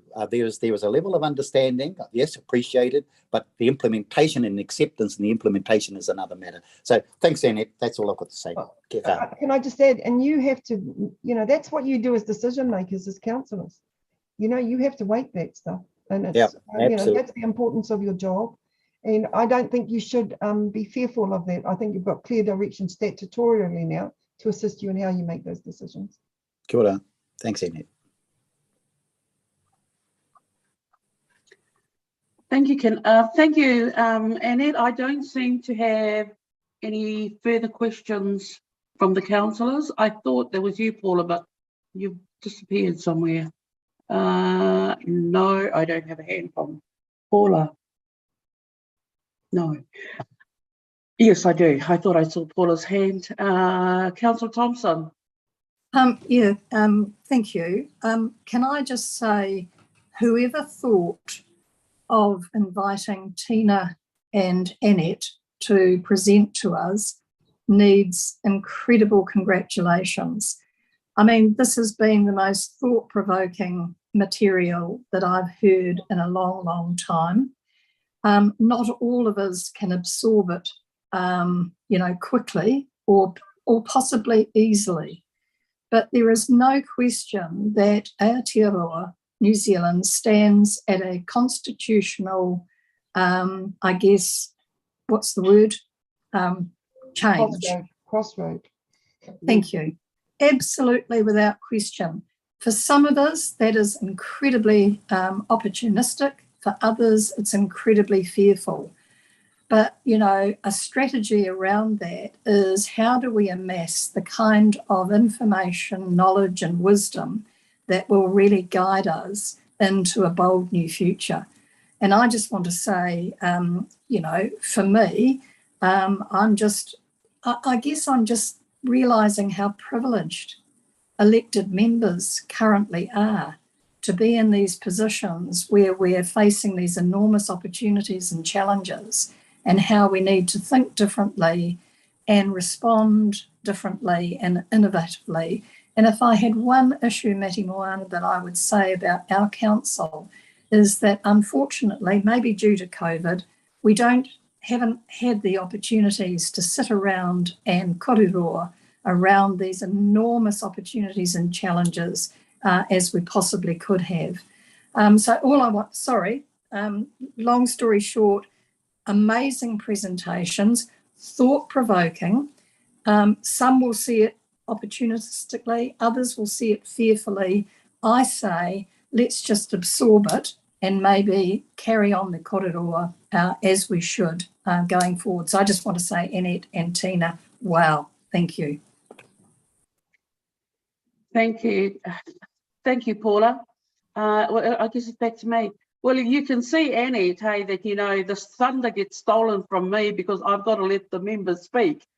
So, you know, but I'm the last to speak, so I do get the opportunity. But, you know, I guess I want to, to you both, Tina and Annette, you know, as wahine Māori and what you've done for Māoridom, and I really want to, you know, thank you for that, you know, and paving the way really for where Māoridom needs to go. So, you know, huge mihi to you, and, you know, acknowledging the huge loss of Moana. You know, oh my God, gone too soon for all of us. But, you know, that's a call for the rest of us to stand up and, you know, put yourself out there and do the mahi. So, you know, huge thank you. But, you know, I just want to raise something, and I just recall the time, Annette, where I first saw you, and I didn't actually get to meet you because it was a busy time, and that was during the seabed and foreshore demonstration where we were walking to Parliament. And, you know, I was with all my whānau from Tauranga Moana. We had stayed in Otaki the night, and then we had travelled down in the morning, gathered at Te Papa, and then we were walking to make our way there. And we were walking through the street, and you were standing up on a van with a microphone and calling in all the different ropi that would come in. And I remember we the closer we got to you, and you called out and welcomed Tauranga Moana to the procession. And I remember saying to one of my whanaunga, I was saying, "Who the hell's that?" And they go, "Oh my God, you don't know Annick Sykes?" Well, believe you me, from that day on, I surely followed you, and now I definitely know who Annick Sykes. So, you know, ka nui mihi kia koe, you've just gotten, you know, stronger and stronger in that space for all of us. And as for you standing at Moana's tangi, you know, I thought that was brilliant. And, you know, and now he leaves that legacy now to challenge all of us within our I'm still waiting for Tauranga Moana, unfortunately, to bring us together to have that conversation. So I might have to step out of the frame and call that hui myself. But I'm sure a lot of my whanaunga, my kane whanaunga will want to shut me down and sit me down. But I guess, you know, like you say, we've got to stand up and be counted. So, you know, ka nui te mihi kia koe. Can I just say, for the last thing, that was a long time ago, but this year there's going to be CMT orders under the Foreshore and Seabed Act of ownership and hapu e whakatohea, you know, and tauranga. So, you know, we go round and round in the way to get to outcomes, but I don't want to see that again. I'd just like us to try and find a mutual way, with respectful way to find outcomes in this space. Water is so important as a taonga, and we've got to work together on it. But thank you, everyone. I know you've got a busy hui. I don't know how you all do it. You're jumping around to every development issue. Now I think you're going to Forest, so good luck with your rest of your meeting. It's lovely to see you all, and I'm sure Moana's on my shoulders thanking you all. He's a much more softer individual than I am, and I think his gentle breeze approach may have actually created an impetus for change through the motu, and I hope we all feel that while we're thinking about these things. So kia ora. Kia ora. Ngā mihi. Kia ora koutou. We're now going to take a break. We're going to take a 10-minute break, councillors. So that'll bring us back at, what's that? Can I count? Let's come back at 11:30.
That was really good, Kataraina. Yeah, excellent. I think the soft breeze of Moana was definitely there. I know. What a change, eh? What a change from yesteryear. Oh yeah. Well, that's what time does to you, Mate Moana. Age comes with age, is it? Comes with age, you know. I mean, in our old age. There's a definite bell curve, you know. When energy is at its highest, that's when your age is at its bestest. And then you mellow as the soft breeze washes across your face. And you get a slight downward trend. My husband says I've become a bigger know-it-all, Tataru. What did you say, Dave? I just want to say they're two of the best presentations I've listened to, I think, in my time on council on these matters. Oh, that's great, David. I thought it was enlightening. I thought it shows a way ahead that we could all accept and adopt. And I thought it was really good, actually. Yeah. Excellent. Yeah. And enough from me. Oops, we're recording now, so you better. Welcome back, everybody. We are back on live stream. I'm going to go straight to the agenda because time is of the essence at the moment. And I'd like to extend a mihi to Te Kapunga Jews. Well, actually, I will hand the rākau to you, Te Taru, to bring Te Kapunga, to introduce Te Kapunga. Ai, kia ora, Mate Moana. E mihi ana ki a koe e te rangatira te kapunga, e te whanaunga, e nau mai hara mai ki te karanga te kaupapa o tēnei rā, te kaupapa o te Komiti Maori o Toi Moana. Nō reira, nau mai hara mai, piki mai, kaki mai, a whakatau mai. Haria mai o whakaro me o kōrero, I runga te kaupapa nei, ETS, a Maori perspective. Nō reira, e te rangatira, nau mai hara mai, piki mai, kaki mai, whakatau mai. Welcome to Kapunga. Just a very brief introduction. Kapunga is a forester. He spent his life being a forester, occupied some very senior positions as an executive in pretty high levels within the forest industry, and now is the chair of the newly formed New Zealand Māori Forestry Association, established, as he will say, to look at the Māori and forestry and the issues that might come across the table that needs to be considered and discussed. One of them, obviously, is the role of Māori in the ETS. So, kei a koe te rangatira te kapunga. Kia ora ai te whakana, e te wharanga. Tēnā koutou. O te rā tēnā tātou a tātou tini mate. Rātou kua whiturangitia, rātou kua katohi te ringa kaha o te aitua. Ka ki atu kia rātou, kia haere atu ki maraimaha ki te pō, kei reira oki ai. He mihi kia rātou te whānau Jackson, kua I mea mai a Willie I nā pō tino pauri rātou, tino pauri tonu rātou. Nā reira, tēnei te mihi ki te whānau pani. Hoki mai kia mātou, kia tātou, ngā waihotanga iho o rātou mā, nā reira tēnā no tātou. Tēnā koe e te rangatira e te whanaunga, tō mihi maioha kia hau. Tēnā koe e te hea mana, Mate Moana, te hea mana o te komiti nei.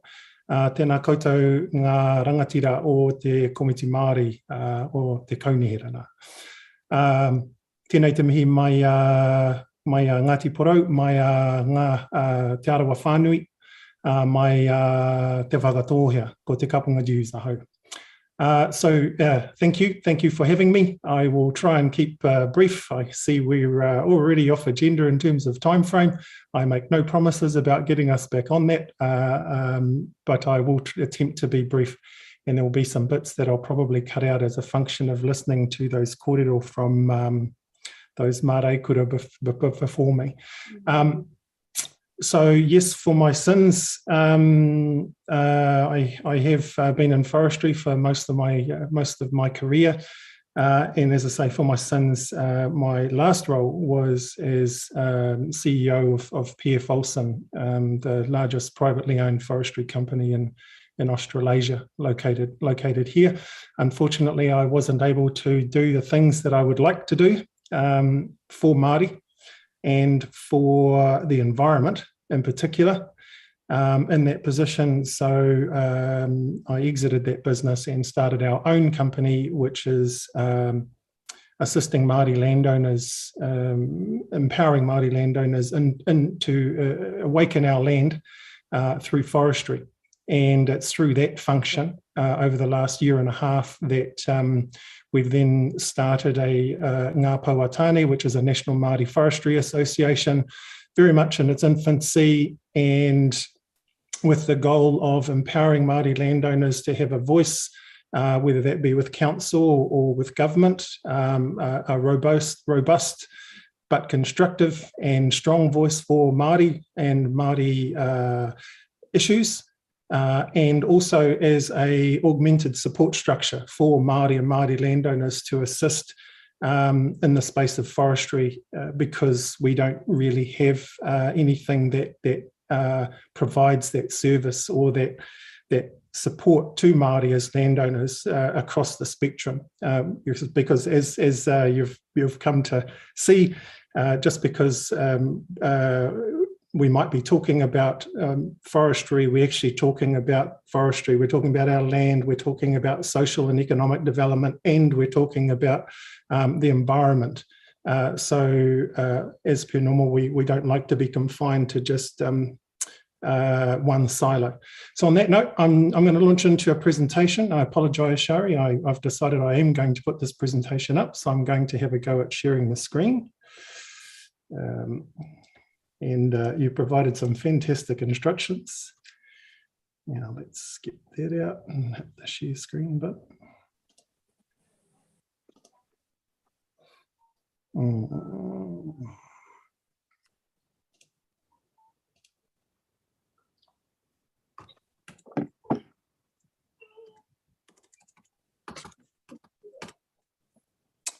And sharing that one, I think. Okay, so, oh no, that's not the right slide, is it?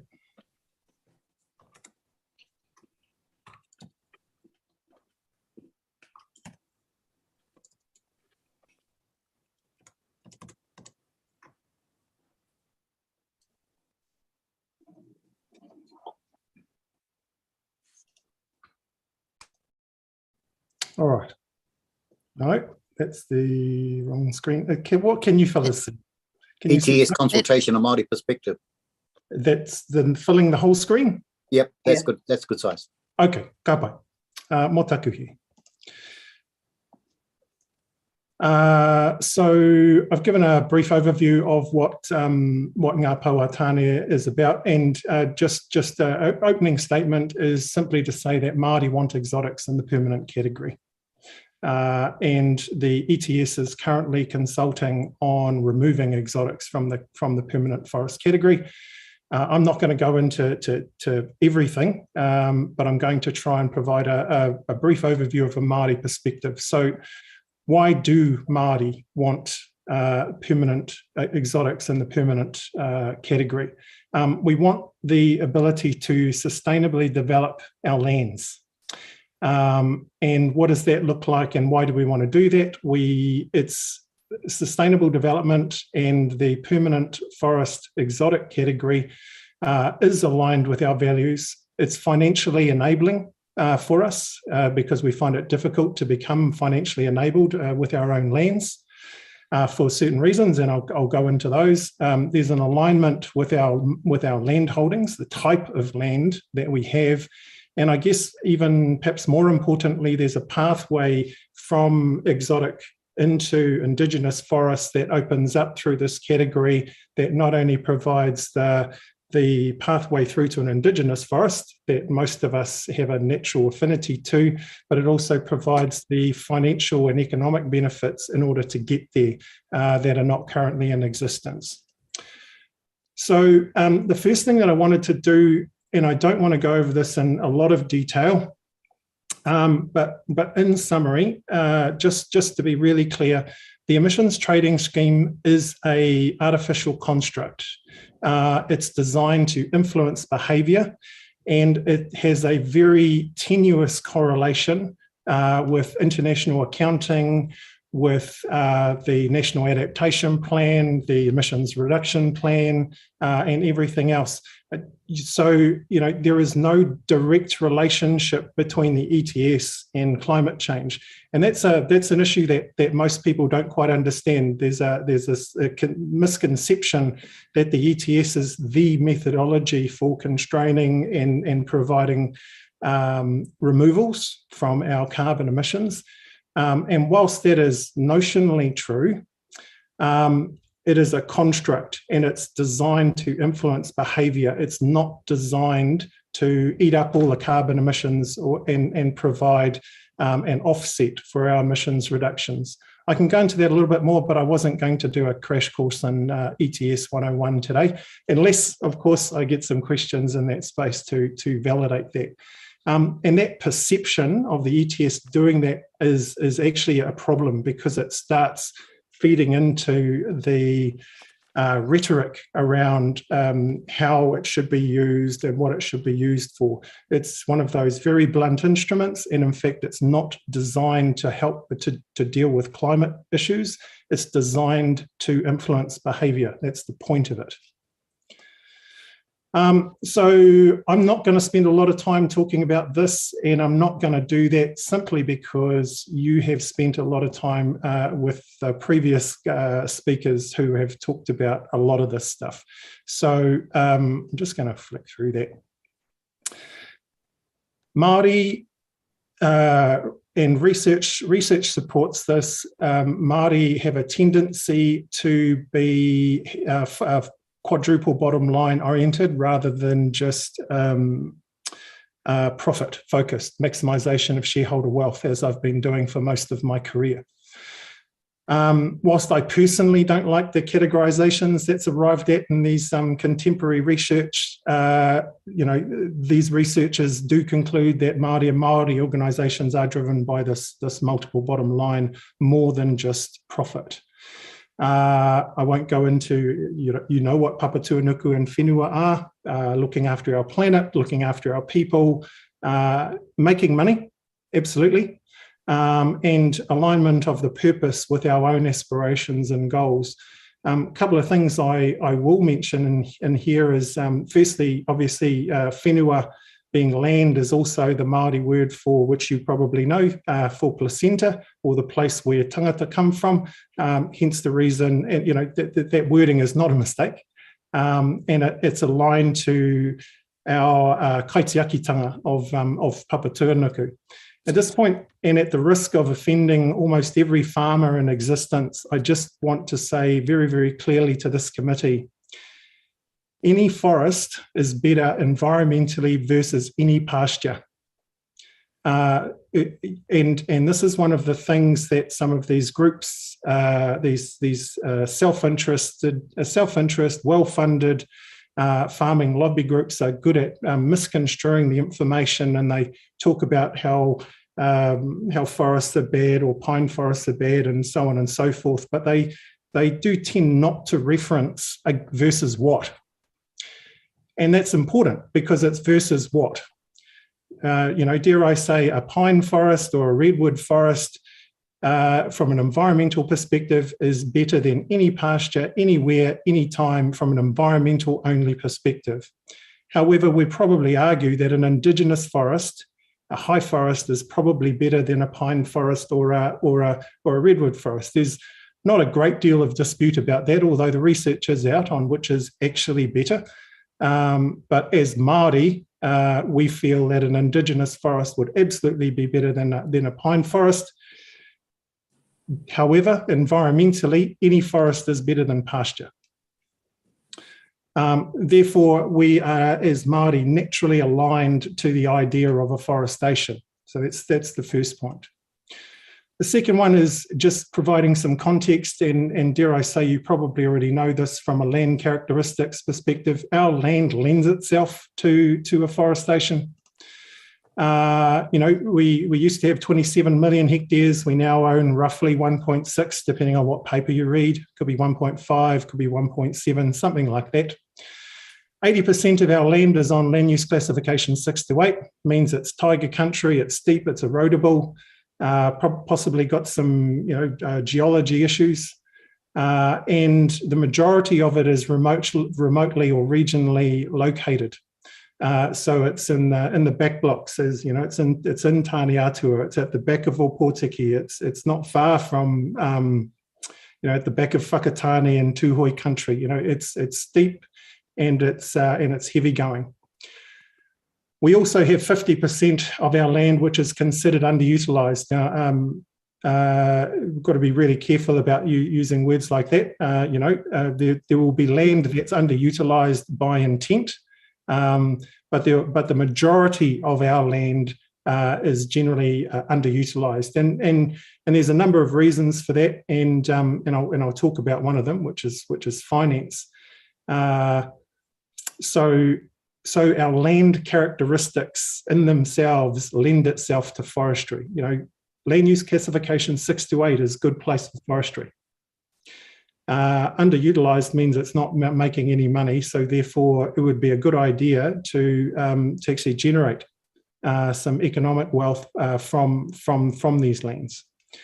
Another point that's not really well known, but you may well know, is that pre-1990 Indigenous forests didn't receive any carbon unit allocation. So pre-90 exotic forests did receive carbon allocations. And you probably wouldn't be surprised to know that the second largest owner of pre-1990 Indigenous forests are Maori, right after councils and government. So not only are we not able to develop this land based on current legislation, nor were we provided any financial compensation for locking up our land for public benefit. So the public benefits from Māori owning this land and looking after this land and providing carbon sequestration, biodiversity, water quality, erosion control, and all of those benefits for free for the country. And we weren't able to see any compensation for that.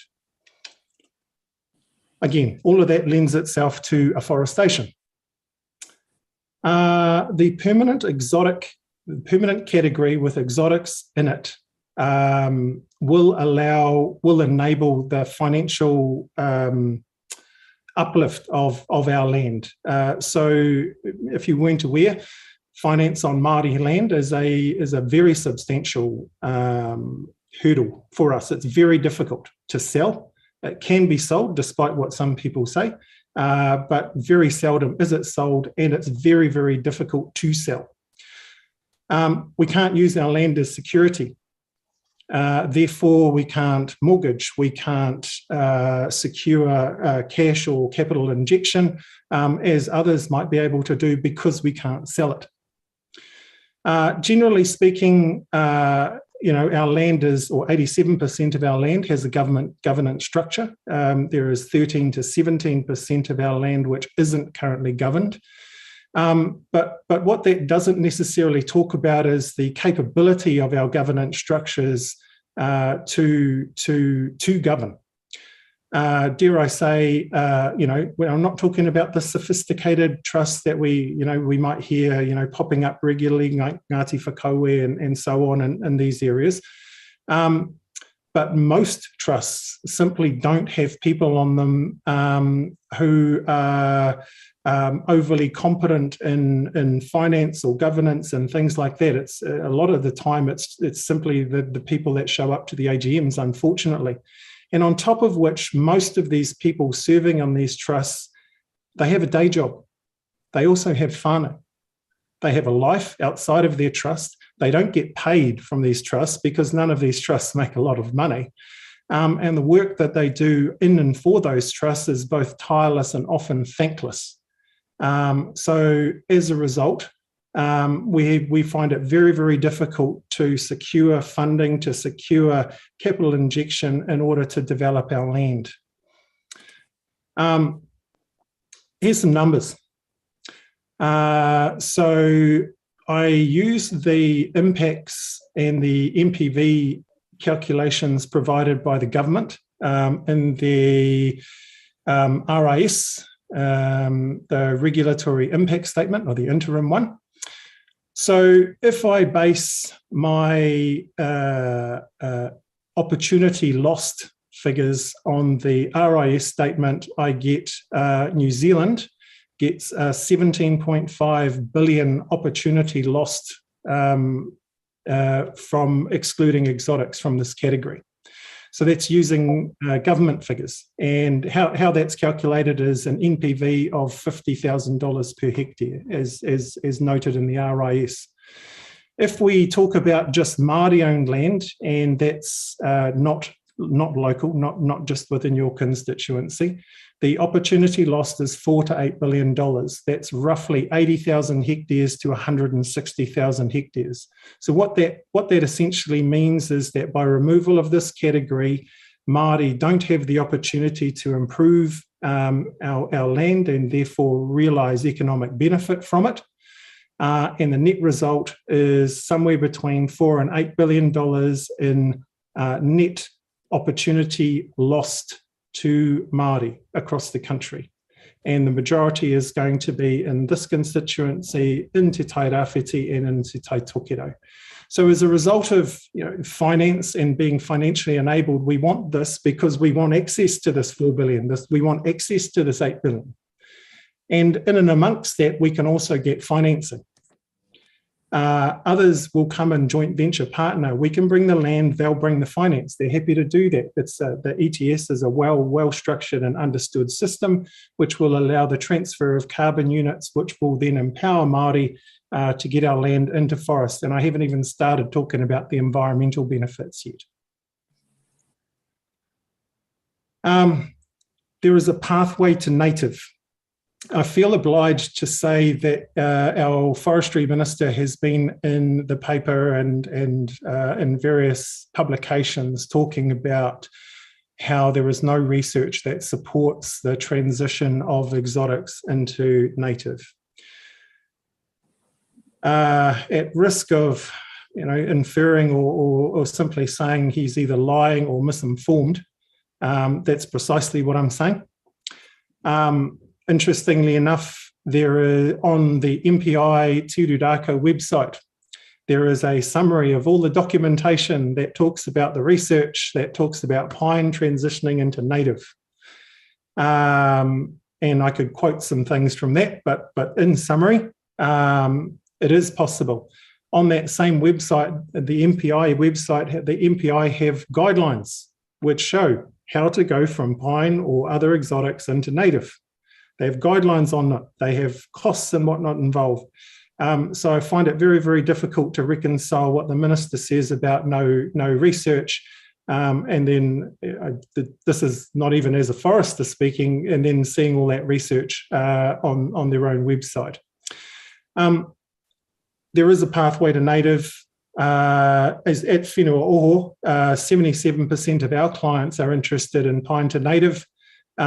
So we understand that there is a lot of Māori who would appreciate the opportunity to not only transition their whenua from pine back into native after clearing it, because we were told to clear it. We were told this is the right thing to do with our land back in actually as far back as the 30s, but through into the 80s. I mean, even in the 80s, we were getting subsidies to clear land, and my great-grandfather was exceptional at doing this. But we want to go back into native, and this is a methodology and a pathway that we can do that. Somewhere between 70 and 90 years, we can have a juvenile native high forest starting with pine trees. And there's obviously a cultural alignment for Māori in terms of regenerating back into native forests. And once again, I even talked about the benefits to the environment of any forest versus pasture. So just summarising, the exotic category within the permanent forest category in the ETS is perhaps the first one-size-fits-all policy that actually works for Māori. I say somewhat facetiously. Permanent exotic forests offer us a pathway into native. and a native covering for Papatūānuku. Pine with managed transition to native is highly attractive to us. We have a natural orientation to it. We feel it's right without naming all the intrinsic benefits. A lot of our land is suited to it, that land use classification 6 to 8. We have an opportunity under this existing policy to monetize the activity. And without this category, Māori are going to have an opportunity cost of $4 billion minimum. And I guess, finally, what we're trying to do is encourage sustainable development opportunities. Not looking for a handout here. We're looking for, trade of good or goods. We will take carbon out of the atmosphere for the benefit of the country, for the benefit of the planet, and we will receive income for that. And that works, for us. So we want sustainable development opportunities, not just conservation, not just profit, and we want the option to execute against that. We also want the option of permanent exotics because in some instances, this will actually be the preferred progression. And, I think about some of our landlocked blocks that exist in those, deep backblock countries. A permanent exotic category might well be just the best thing for it. I suspect it'll be a very small proportion, but the majority will be wanting to go using exotics as a pathway into Indigenous. Given our barriers to securing investment, carbon farming isn't quite the best thing since the wheel for our land, but it's a large step in the right direction for now. And I guess as an outcome, we want this option. We want to realise our environmental and economic benefits that this offers. Therefore, we want exotic into the permanent ETS category. So look, on that note, I've been talking about that for about 20 minutes, which is about 2 minutes longer than I intended. I apologise. I guess I just want to close by saying, councillors, you have a significant constituency that meets this criteria. Māori, we want sustainable development opportunities for our whenua. We have remote, steep, erosion-prone class 6 to 8 lands within your constituency.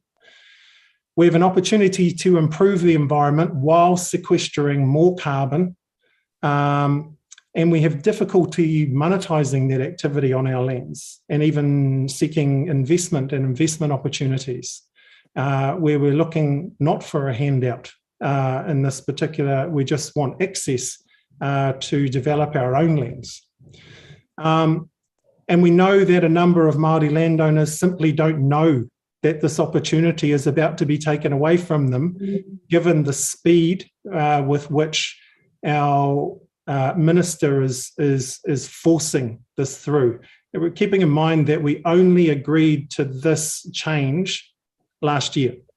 12 months ago, we put the permanent category into legislation, and fast forward 12 months, we've been given 5 weeks to change it again. I think you have a responsibility to reflect this in your response to the minister who is railroading, or at least attempting to railroad us. And to be fair, the outcomes of taking this out of the permanent category only meets the needs of the well-funded, well-organised farming lobby groups. Kia ora. Kia ora. Thank you, Te Kapunga. I'm going to go straight into the questions, and I've got Te Taru and Bill, Councillors White and Clark. Kia ora, Te Kapunga. Hey, look, you mentioned, it's almost like a pasture versus forestry sort of sense of lobby. And I sense from your presentation that a lot of oxygen has been given into the pasture space. One of the what that is doing is seemingly making claims that forestry wants to populate pasture lands, and including the best pastures in forestry, therefore take away the ability of farmers to work the land best suited to farming. Can you make a comment on that? Because I'm assuming what you're saying is that you're looking at forestry on land best suited to forestry and not compromising that class 3 to 4 type lands or less in terms of the LUC. Can you comment on that? I have a follow-up question as well. Yes, Kabai. Once again, at risk of alienating a significant constituency, I take exception to this vernacular which seems to be circulating around good farming land. Let me just be really clear. Good farming land is good forestry land. So, if that quite bluntly sort of recognises that any pasture versus any forestry from an environmental perspective, forestry wins hands down, whatever type of forestry activity it is, purely from an environmental perspective. So, I talked a lot about Maori-owned land, 80% land use classification 6 to 8. I mean, that is absolutely the focus. But for Maori, noku te whenua kei ahau te kōrero. It's my land, I'll decide. Stop telling me about what to do on my land. Let's be even, perhaps more provocative. The NPV, or the net present value of beef and lamb farming, is $4,500 per hectare. This is stated in the regulatory impact statement, and it's backed up by MPI. The NPV for permanent forestry category is $50,000. That's a $45,000 NPV difference between sheep and beef farming and permanent forestation. My rhetorical question to you is, why would I miss out on $45,000 worth of NPV overnight? So the reality is forestry actually offers more economic benefit than any pasture anywhere, rather outside of dairy. And dairy is noted at somewhere between $30,000 and $35,000 NPV. So it's still less than permanent. If I'm the landowner, I want the option to choose what I do with my land. If I'm a farmer and I choose to be in the business of farming, that's great. If I have some marginal backblocks that I'd like to put in forestry, which earn more money than what I can make while I'm farming, which we're finding on a number of farms in the Bay of Plenty right now, then I want the option to do that. But I guess less provocatively, the focus is really on land use classification 6 to 8 years, marginal remote land. Okay. My follow-up question then to this is the pathways to natives. Can you just explain, because one of the big things that I heard, and I've done a little bit of research myself, that some very respected researchers are saying actually pines are a good nursery crop. If you walk into a pine forest now, you'll see the springing up of undergrowth. If you want more, you space out the trees a little more to bring sunlight in, and actually up she goes. So in 50 years' time, you'll have a juvenile, you'll have a juvenile native forest. I guess there's a question from a Māori perspective that there is the now and there is the future.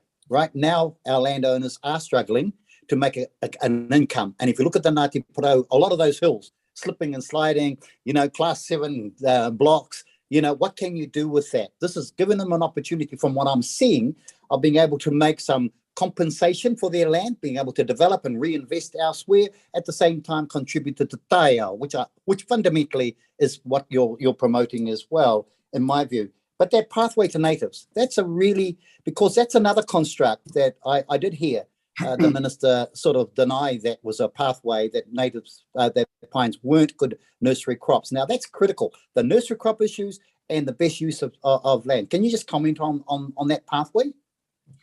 So the pathway, pine trees have only been in the country for 160 years. We have evidence of stands at roughly the 120-year mark, which in some cases are not even managed. and they are reverting into native, despite ourselves. There are some, so it's relatively new research.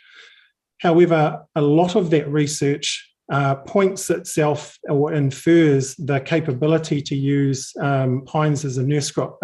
Fundamentally, from an ecological perspective, Indigenous forests will not spring up without a nurse crop. Traditionally, our Indigenous forests, succession goes hebes, nitrogen fixes, through into manuka, kanuka, mainly kanuka as the nurse crop, which exists for something like 100 odd years, slowly dies out, and then you get that subcanopy coming through.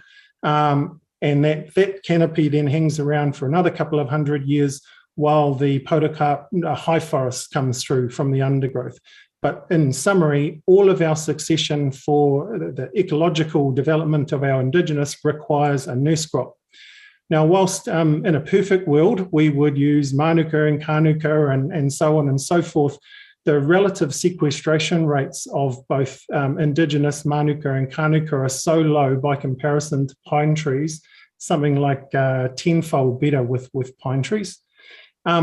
We get the opportunity to both sequester a lot of carbon very, very quickly and then arrive at an Indigenous forest which has been nursed from infancy through to juvenile.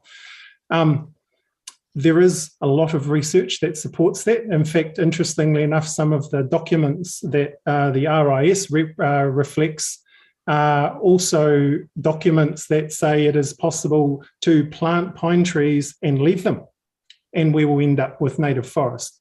I can't say that I'm personally an advocate of that, but I have seen research which says, that says if you plant a pine forest, you will end up with a native forest. And that's simply because pine forests are light demanding. So as they get older, they get more demanding of light. They slowly die from the age of 90, which creates light wells, which then enables the Indigenous to come through. Probably spending too much time on the ecology. Hopefully I answered the question. Kia ora. Kia ora. Councillor Clark. And then Councillor Von Dardelson. Yeah. I apologise, Aroha, I missed the first part of your presentation because I was engaged actually in buying a forest. So there you go. Hopefully I've got it. But yeah, two things. Yes, I totally tautoko your view about good farmland is good forest land, and the returns on forestry vis-a-vis sheep and beef are dramatic. It's a long proven factor.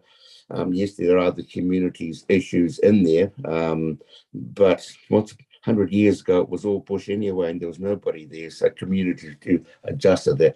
But my grave, and it's a very grave concern about when you go up to grades 6, 7, is the simple, the biomass that the pine forest creates, knowing that a mature native forest sits at about 360 tonnes per hectare,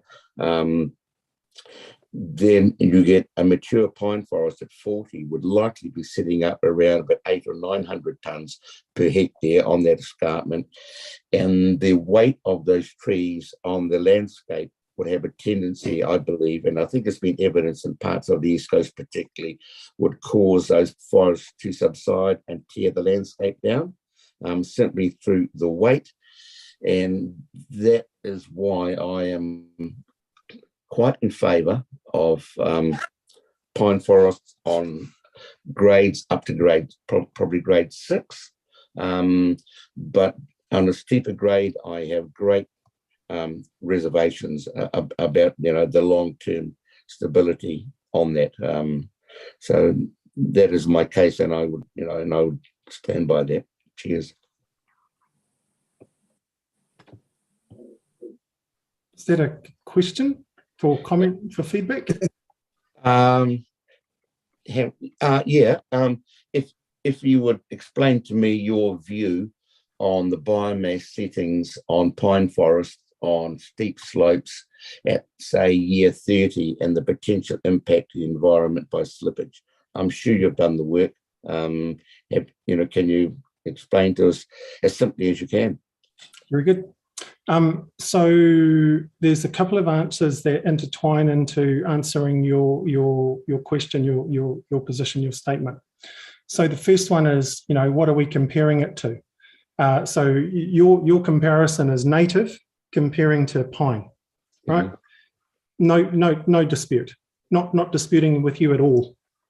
Completely agree that we should have the native preferable to the pine. However, the majority of that land now, the coverage is either pasture because we've chopped it all down, and we've put it into pasture. So if we're talking about comparison to pine trees to pasture, I revert to my initial statement and say any forest is better than any pasture anywhere, anytime. Now, just because you don't see the slash heading out into the waterway, the Waiapu River exports 1 million tonnes of sediment. 100 million tonnes of sediment on an annual basis. The Kaipara Harbour gets 700 million tonnes or tonnes of sediment on an annual basis. We don't seem to be talking about that. We just want to talk about logging slash that ends up on the beaches. Now, which is true. That was, but be really clear, that was logging slash, not forests. So, the actual landholding capability of certain skeletal soils will lend itself to a less aggressive and heavy tree, but compared to pasture, a pine forest is going to be better. You talked about the biomass that exists on a slope. It is double what ultimately an Indigenous forest will get to. But if you don't have a forest on that and you just have pasture, you'll just keep losing all your topsoil. You'll never get back to native. So I guess my response to you is, if it's pasture, then the fastest way to get back to Indigenous, which is what we want, is via pine trees. That's not just from a time perspective, but it's also from a cost perspective. I will get paid to put a pine forest up there. I will get paid to transition that into native. If I go and plant native, at a minimum, that's going to cost me $15,000 for the actual plant. Yep.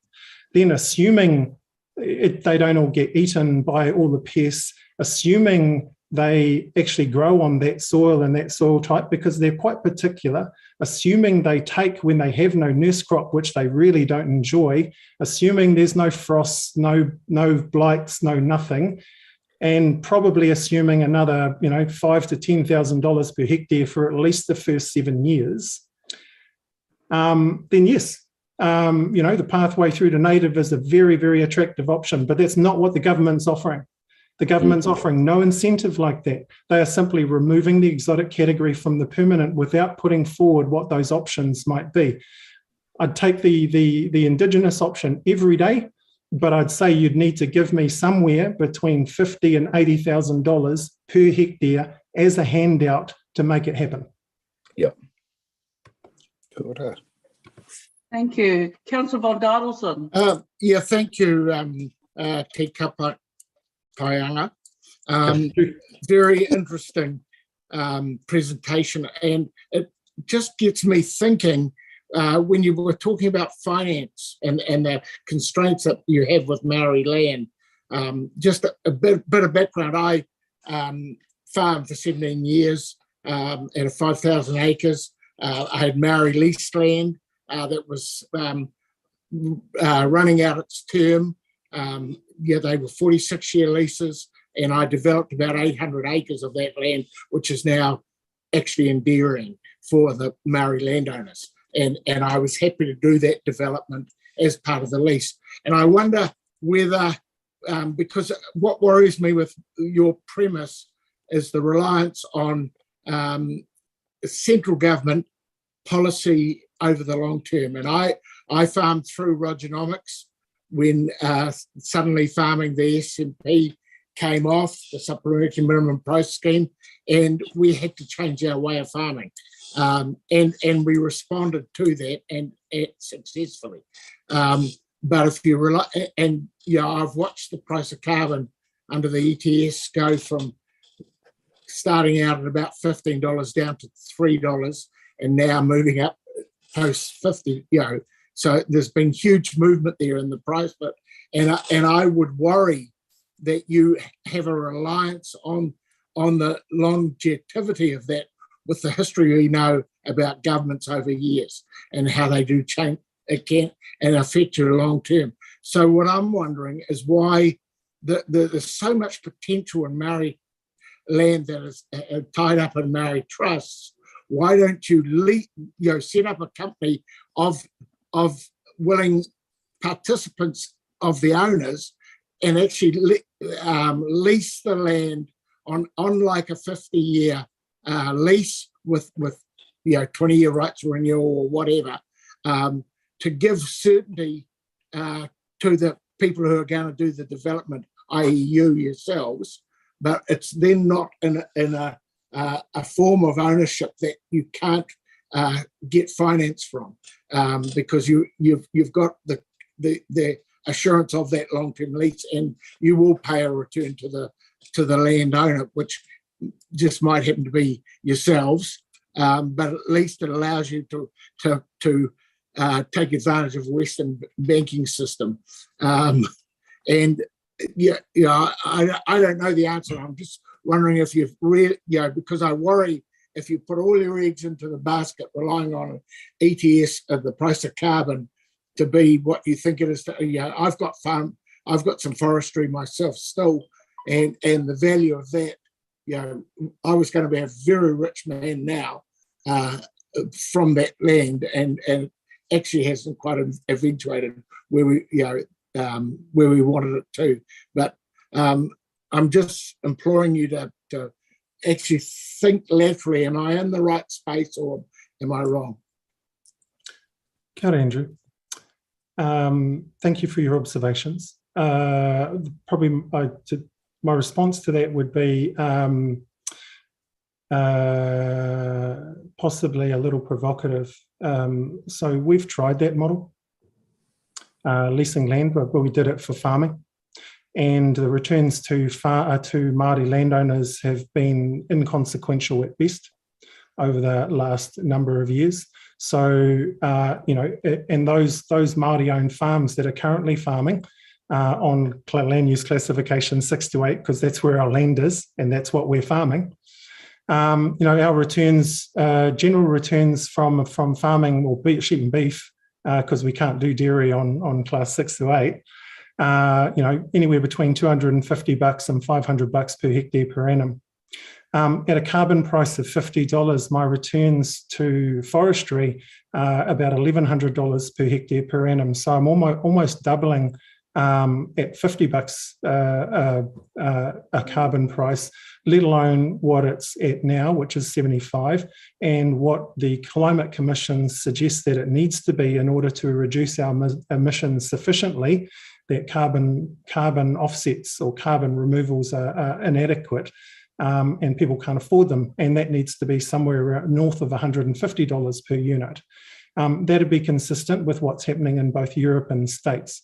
So my response to that is, I hear you about the leasing option. We've tried that as Māori as a community. It was leasing to farming, large farming outfits. The returns to the landowners are minimum at best. I know a number of them that are leased for anywhere between $100 and $200 per hectare per annum. That's a good rate. Certainly some of the rates that were a number of years ago weren't that good. So now we have the opportunity to attract joint venture partners to develop the land ourselves through forestry to provide all that ecological environmental benefit that, because of a very well-structured and well-organised, well-funded lobby groups, farming lobby groups with self-interest at heart, have somehow managed to make this a political issue rather than a environment, climate or financial one. So to be fair, Andrew, I would rather take possession and take rangatiratanga of my own land rather than give it to somebody else and have them do something with it for 50, 70 or 100 years that I'm not actively participating in. Kia ora. I certainly wasn't suggesting that you lease it to somebody else. I'm actually talking about getting a structure so that you can actually raise finance and do it yourselves. It's a huge asset you have. You have to find a way around it if you can, without giving away the advantage that you have, but to get it productive. So yeah. I hear you, Andrew, but we've faced this from a financing perspective for over 100 years now, and it hasn't been resolved. I appreciate the sentiment, but cleverer people than I have tried and failed to address this. Thank you. Thank you. I've got 2 more questions. I'm going to make these the last 2 questions we have got behind in our time. So I've got questions from Councillor Nees and Tataru, and then we will close this part of this presentation. Thank you. Thanks. Kia ora te kapanga. I've got an apology. I'm going to apologise in advance for my question, because I get a feeling it's a really stupid question, but I think I need to clear up any misunderstandings that I might have. So I presume the government is wanting to take exotics out of permanent forest, out of the classification of permanent forests, because the intent of the ETS is to encourage long-term carbon sequestration, and the characteristics of the exotic forestry model is that they will be logged, and after a certain period of time, that carbon will be released back into the environment. So they're actually wanting to exclude it because of that, because it isn't a permanent sequestration. So your position of asking that exotics be included, continue to be included in permanent forestry, is that because you're not proposing to log them, or you are proposing to selectively log them, or you are proposing, if they are classified as a permanent forest, to let them revert, or to actively try and cause them to revert to Indigenous forestry? So, is it a continuation as a permanent forestry that it not be logged? That's a fantastic question, and one I wouldn't have brought up because of the technical need to answer that. So the permanent, as you rightly pointed out, the permanent forestry category is notionally about non-harvest. However, the rules of the permanent forest category are 30% forest cover or crown closure, canopy cover. And the way that foresters manage the permanent category at the moment is that allows for us to do selective logging if we would like to, coup logging if we would like to, and it gives us the ability to harvest portions or extract some value from it if we choose. I guess in summary, that's the landowner's prerogative. They get the opportunity to either, in some cases they may well selectively log and harvest in order to keep that 30% crown cover, which allows them to stay in the permanent category, keep sequestering carbon, but also take some of that good timber value and extract that as well. So permanent forestry can be with a type of harvest. It can also be with a type for transition into native. More likely, it's either poisoning some of the pine trees and creating light wells, or clear-felled, or simply just felling them to waste, such that the natives are then encouraged to come up through the light wells. So to answer your question, in some instances there will be some selective and coup type harvesting in permanent forests. In fact, some redwood forests and other high value exotic forests are grown specifically for that purpose, where you might go in and selectively log 5 or 10% of the produce or the timber values on an annual basis, but still keeping that crown coverage, which you can do. In some cases there won't be any logging whatsoever. There might be some transitional management, but other than that, nothing of further interest. Does that answer your question? Yes, thank you. So what you're saying is that as long as the 30% crown cover is retained, it can be classified as permanent forestry. But if the model is that it be clear-felled, which we all know is not particularly good for the environment, then it would not be able to be classified as permanent forestry. No, and rotational forestry has no, there are no changes to rotational forestry in the proposed. There's a minor one, but it's really neither here nor there. Well, thank you. That's very helpful. Aloha mai, councillors. Te tari, I'll make yours the last question. We do have our last manuhiri sitting, waiting to come on, and so I'll make yours the last question. Thank you. Okay, kia ora anō te kapunga. You know, I'm looking at this now from the regional council's perspective, and the taiao is our main focus, right? It's a big focus for us. You know, we're the regulatory authority on the ground that translates government's policies into action. And so taiao is important. The climate change is a fundamental part of that. And what you're basically saying, if I'm reading the tea leaves right, is that you're saying hectareage by hectareage, forestry is always going to trump pasture, but you're not saying that we should do away with pasture in favor of forestry. You're basically saying, if I'm getting this right, that forestry has its application, and particularly in the Maori space, an opportunity to develop an economy as well as caring for the environment in a space that we've never been active in before. And I'm saying that and translating it from a person who's been on land trust and corporation for the last 30 years, has leased out land, has actually managed to make a scramble of a living, but actually well short of the economic mark and the well-being mark, because I think the council is also about well-being. You know, we're not no longer just thinking about commerce in its own space, but all the other well-being issues. So I just want you to give a final comment on that. And I listened to your comment about the waipu, and I'm Ngāti Pura on my father's side. And when I go then have a look, it's just absolutely milk-coloured. And that's from the siltation. And your comment about siltation from the erosion caused by actually just pasture land now versus the forestry slag. And you're not saying that it's fine forests that are caused that falling down. It's the slag that's coming down, which seems to me to be a management issue rather than a forest issue.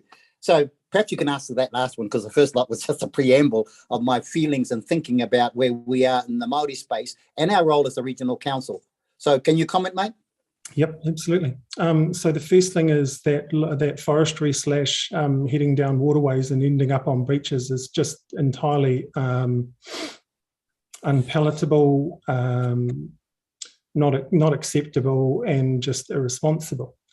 Our reality now is the violent weather events that seem to be showing up. 1 in 100-year floods. Well, I think we've had 3 of them in the last 5 years. Across New Zealand. So, as an industry, the forestry, our industry has a responsibility to clean up its act in terms of managing those types of outcomes. And they can be managed. I can tell you right now that slash need not have been on those beaches in Uawa 4 years ago. However, the way of managing it it's just about money, but it's a lot of money. So, all of a sudden, forests that may well have been harvestable from an economic perspective, if we put more environmental controls on those things to ensure that slash doesn't end up in waterways and doesn't end up on beaches, that will be a cost impost. And the net result is some of those rotation forestry, as we were talking with Jane earlier, they will no longer be able to be economically harvested. At which point we need to start thinking about managing them as permanent forests and into native potentially. To your more broader conversation in terms of responsibility to the environment, hence the reason I've lamented the point. Any forest from a environmental perspective is better any time, any day than pasture. That is not what we're advocating for. We have our land. Lends itself, land use classification 6 to 8, remote, it lends itself to afforestation. We don't need any active financing from anybody else. We can manage this ourselves. Despite the rhetoric, there is employment that's associated with this type of activity if it's managed rather than plant and leave. And just by the way, plant and leave, that stuff that shows up in the paper all the time, that's actually illegal under the ETS. the just simply planting and leaving is illegal and can be enforced. Although MPI's capability of enforcement is a little less than it could be in that space. This is a conversation about climate change, not about forestry. If we want to be responsible for our obligations under climate change, then we want permanent exotics. We don't want exotics in the permanent category. The Climate Change Commission wants 300,000 hectares planted in the next until 2030. And that is not going to happen if exotics are removed from the permanent category. It is not going to happen. We are not going to get Indigenous to get anywhere near what we need. And we're not going to get the handouts in terms of cash to get Indigenous to where we need. That's even to plant the 380,000 hectares that the Climate Commission is suggesting that we need to do. So we're a long way from meeting our Climate Commission recommendations of 700,000 hectares of afforestation if exotics are removed from the permanent category. I hope that that covers your questions, Uncle. Thank you, Te Kapuka. Obviously this has been a very deep conversation and full of meaning for a lot of the councillors. It's a pity, it probably isn't long enough. So don't be surprised if we invite you back to another session, maybe a workshop session, so that other councillors are able to ask questions as well. There were others asking, but unfortunately we've gone over time. Notwithstanding, accepting the value of you coming to share your kōrero today.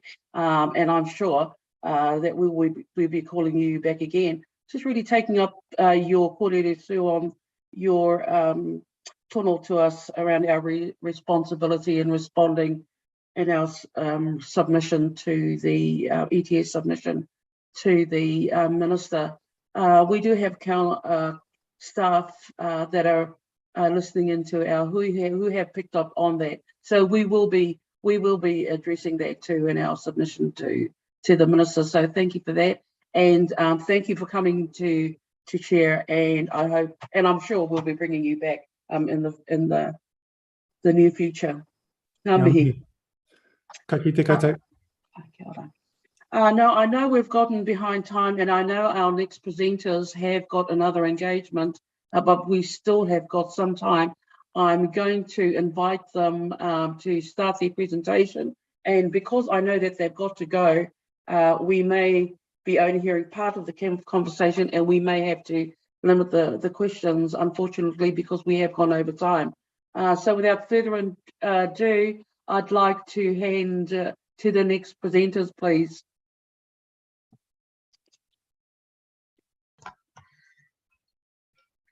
Okay, so me ana kia koutou, me rauraka tira mā, e raro I te manaaki tako o kātua tawhito, me ta tupuna whakahirihira atoi. Hoi anō, tēnā koutou, tēnā tātou katoa. So it's great to be in front of you all, and our kai hautu, or CEO, Awhina Ngātuere, who many of you who will know is currently on maternity leave, and she hasn't had her baby yet, but she's due any day now. So as a result of that, I've been subbed in to have a bit of a chat and update to you in terms of Toikairoa. Now, I'm just saying, can you see your presentation in front of you? Yes, we can. Okay, so that's the, so let's just do that. Okay, is that clear? Okay, very good. So first of all, I just want to express our gratefulness for the support of the Regional Council. And today we're going to provide a quick overview of Toikairoa, but more particularly drop down to the 3 of the 4 order areas that the Council is currently supporting. And that's Paki Order, Tangata Order, Whenua Order. Just as a short recap, and before I go on, I just want to mention that our Chief Operating Officer and Acting CEO, Kylie Smallman, is around the virtual table with me too. Kylie, do you want to say a few words of introduction? Hi, tēnā koutou, tēnā koe whaia. Mate moana, so I've been on the role for only 2 months now. Born and bred here in Waitao, Welcome Bay, Tauranga Moana. Also have connections to Turangi and strong connections to Rotorua. Yeah, nice to see you all. Kia ora. Kia ora. Kia ora, Kylie. So Toi Kairawa is about drawing on a Matauranga Māori framework of Maori order to design solutions into the gaps in which success of those solutions are determined by the participants themselves. So Toi Kairawa's role is to incubate, accelerate, scale, and then probably to spin out some of the successful initiatives once they reach a certain stage. So fundamentally, that's the role of Toi Kairawa. So push that button. There we go. And under each of the order areas, we're deploying a total of 36 projects. So it's a reasonably large sort of project list, but the most important thing in terms of infrastructure and resourcing is we've got a little bit of resource in the centre, and fundamentally that's Awhina and more recently Kylie. And the reason for Kylie, bringing Kylie on board and establishing her position is that so that she can effectively manage the deployment of those projects whilst Awhina spends more time on working across the business rather than deeply in the business.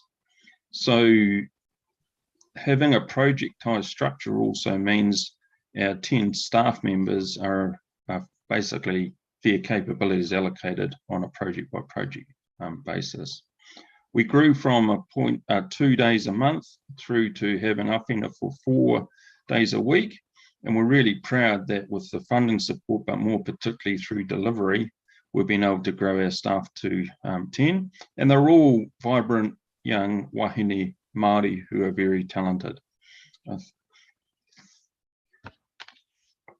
I'm taking the report that we sent as read. So I'm really just going to go through our presentation so there is time to ask your questions.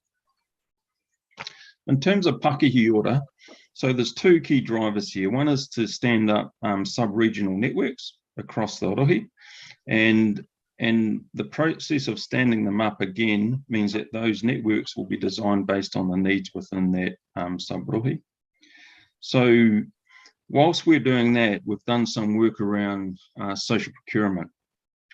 So if we look at simply from a demand supply side, so on the supply side, having connected Māori business networks across the wider Ba Plenty is critical. If we look at the demand side, and if we glance briefly over to Australia, in 2020, an additional 1.5 billion Australian dollars went into Indigenous communities as a result of procurement connected to Indigenous peoples. We had some work done by an economist, Māori economist, Dr. J. Whitehead, and for the wider Ba Plenty, we think the size of what we're talking about is 126 million across the wider Ba Plenty, and that's potentially revenue that go to Māori whānau and Māori collectives. So in addition to providing a foundation for transformation, the key drivers are basically food, shelter. If people feel secure, then they can, then education is one way to transform whānau. We believe that in addition to that, social procurement is potentially a lever also for transformation of Māori whānau within the region. Tangata, our main focus here, and again it's around designing into the gaps, is around innovation and technology and getting connectiveness across the rohi and interconnectiveness across the rohi. So our lead project there is Hihiko Te Rawa Auaha, our innovation hubs and communities, starting with a focus on schools and effectively standing up an innovation hub initially within 12 schools over the 2022 year end June. And what that means is there'll be an innovation plan designed by the school based on the needs of the school. a school's a great place to start because it's an epicenter for whānau. So over time, you'll actually see the notion of the innovation hub move out, I guess, into those school communities. So again, using the demand supply sort of notion, we've also connecting with the key STEAM providers and tech providers. And part of the process of Toi Kairawa is to ensure that what they have, is it of potential value within the respective innovation hubs, or does it need some notion of fit for purposing, in which we'd undertake to ensure that it was actually fit for purpose for the respective hubs. So COVID's been a little bit disruptive in this place and space around face-to-face delivery and the pressure that schools have been under, but just shifting subtly to a mixed modal delivery, including more online, is how we're still deploying that particular project. Just another couple of components in this. Many of you know Lee Tumutumu, who stood up a Māori Tech Association. So that's driving deeper connections with Māori tech entrepreneurs. And I think he's got around 100 Māori tech entrepreneurs engaged already. There's the Tech Innovation Summits called Maui Hangaro. And we've recently been contracted by MOU to roll out 6 of those. And that would be probably the 4th year, I think, that they've been running. So again, that brings senior Māori secondary school students together in particular to see what Māori tech entrepreneurs are doing, not only across Aotearoa, but in particularly across the globe. We've also had an offer from Spark Foundation to fund Māori Tech Scholarships. So we're just designing and standing up that program at the moment too. So whilst there's an acute focus on innovation hubs and communities, you'll see from that diagram there are a number of connected parts to it. Whenua ora. Yeah, this is a pretty busy space, and particularly when we've looked at the TPK Whenua Fund, and we've got PGF have invested heavily in this rohi. So what are the gaps in this place and space? So we engaged Kirirua Savage through GHA to have a look at that for us. So the gaps are, I guess, a notion of integrated whenua plans. So if you look at the complexity in dealing with whenua and the multitude of regulations or legislative requirements that we're required to meet, it's just getting more complex. But if we take a step back as Māori and look at the taiao in the connected way we do, then it's a simplistic way in which to deal with the complexity. So this notion of integrated whenua plans we think is a gap. Just trying to uplift the notion of innovation across whenua Māori is something we're keen to do. So we'll be working with FOMA in terms of standing up a innovation, I guess let's call it a summit within the wider Bar Plenty is something that we're keen to do. And the main target audience there isn't government departments, etc. It's actually whenua Māori collectives themselves. And you don't know what you don't know. So let's put some of the innovation that we not only see in the region, but we see within Aotearoa and also the globe in front of our Māori, whenua Māori governors. Our discovery tours are quite integrated with whenua Māori. So for example, the dairy value chain discovery tours were primarily included in Miraka, for example. Our discovery tours in respect of, say, kiwi fruit have included the likes of Ngāi Tūkairangi Trust. Our discovery tours in respect of geothermal includes some of the Kawerau collectives. So our whenua Māori organisations are very much a part of young people gleaming what Māori within these sectors are actually doing, but more so what are the potential opportunities for young Māori in that place and space too. We've just designed and also deployed an internship program, and that was across the kiwi fruit industry, and it was right across the value chain. So we had Māori who were undertaking undergraduate study coming on a summer internship ranging from the likes of Zespri. On the innovation side, there's a fund called Matu, which focuses on really early stage investments. across Tawanui Hukapak and plant and food, etc. That was very successful. Our intent is to reconfigure that and calibrate it in a wider area than just the kiwi fruit value chain. Innovation Park, that's one that's been driven out of Tawanui Hukapak. And in partnership with Ngā Pōtiki, we're keen to stand up what we think is one of the world's first Indigenous innovation parks. Excuse me. If you glance over to the Waikato and you look at the innovation park over there that's focused mostly around bovine, in 2019, the 58 tenants there were responsible for $730 million of turnover. Literally 99% of all the jobs there, excuse me, of which just over 600 FTEs on site and around a couple of thousand FTEs connected to those organisations are all pretty much high value jobs.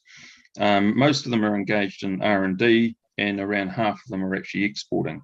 So whilst that's an aspiration in terms of where the Waikato Innovation Park is at the moment, we think there is an increasing activity within Māori collectors and PSGs around this tech and innovation place and space.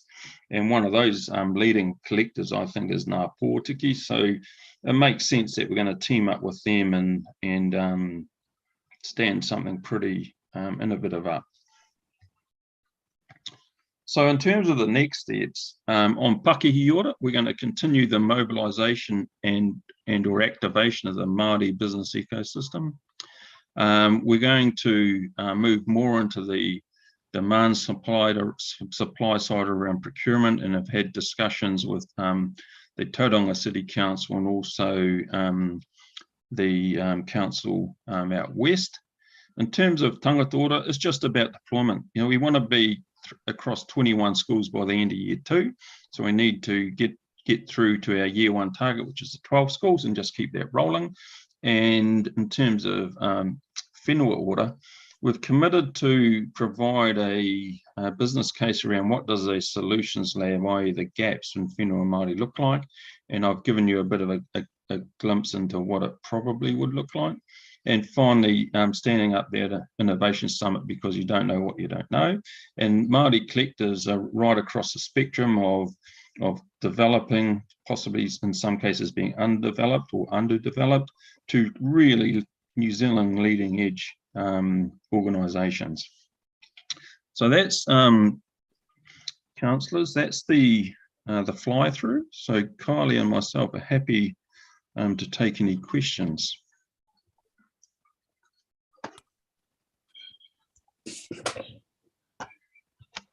Kia ora, councillors. Just looking through, do we have any questions? I do have Councillor, we'll start with Councillor Nees. Thank you for that, very interesting. I'm aware that the Tauranga Maori Business Association has been operating for quite some time, and you note that it's one of the 2 that you've stood up. Have you reinvigorated it, or what have you actually done with the Tauranga Moana Business Association? Yeah, so intricately connected. Whina was a chair until recently, for example. So what the Tauranga Māori Business Network has provided is the opportunity to understand what works, to understand what their journey has been, so that that can be drawn upon and leveraged and shared with the other potential business networks. These Māori business networks, and I've kind of been involved with them for the last 30 years, they have energy that waxes and wanes, and it's never straightforward. So I think that the local network, which I think is the most successful network in this region, also has had its kind of ups and downs. And then we start thinking about this notion of social procurement and procurement in general. That's a strategic conversation that has been tested with the Tauranga Business Network as a relatively cohesive group. So it's more being able to draw on their knowledge and experience, socialise new opportunities with them, which that collective learning we can add to the overall project of working with other sub-regions. Kylie, feel free to add anything in addition to what I say. Well, we've also started standing up the Māori Business Network in Rotorua. So they have fortnightly breakfast events and they're building up their leadership as well. So that's in the pipeline as well.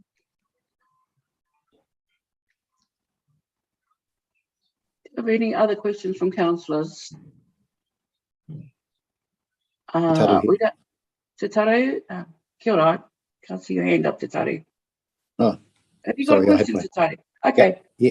Yeah. I had my hand up. I must have pushed the button again and got it off. Anyway, Carly, I wouldn't mind knowing who is leading the Rotorua one, just from a local constituency issue, your Māori Business Network. But I guess my question is again related to networks. Toi Kairawa was born out of raising the profile of Māori business in some areas where it probably wasn't at the level we wanted it to be. And so some of the relationship with the EDAs and so on, else the other ones. How's that going? How are those relationships emerging?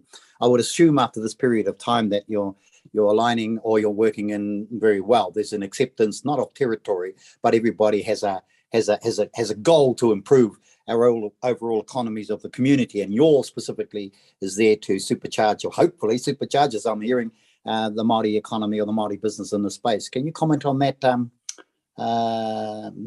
Horipo and Kylie? I'd still like to know what the name of the Rotorua Business Network people are, if you can.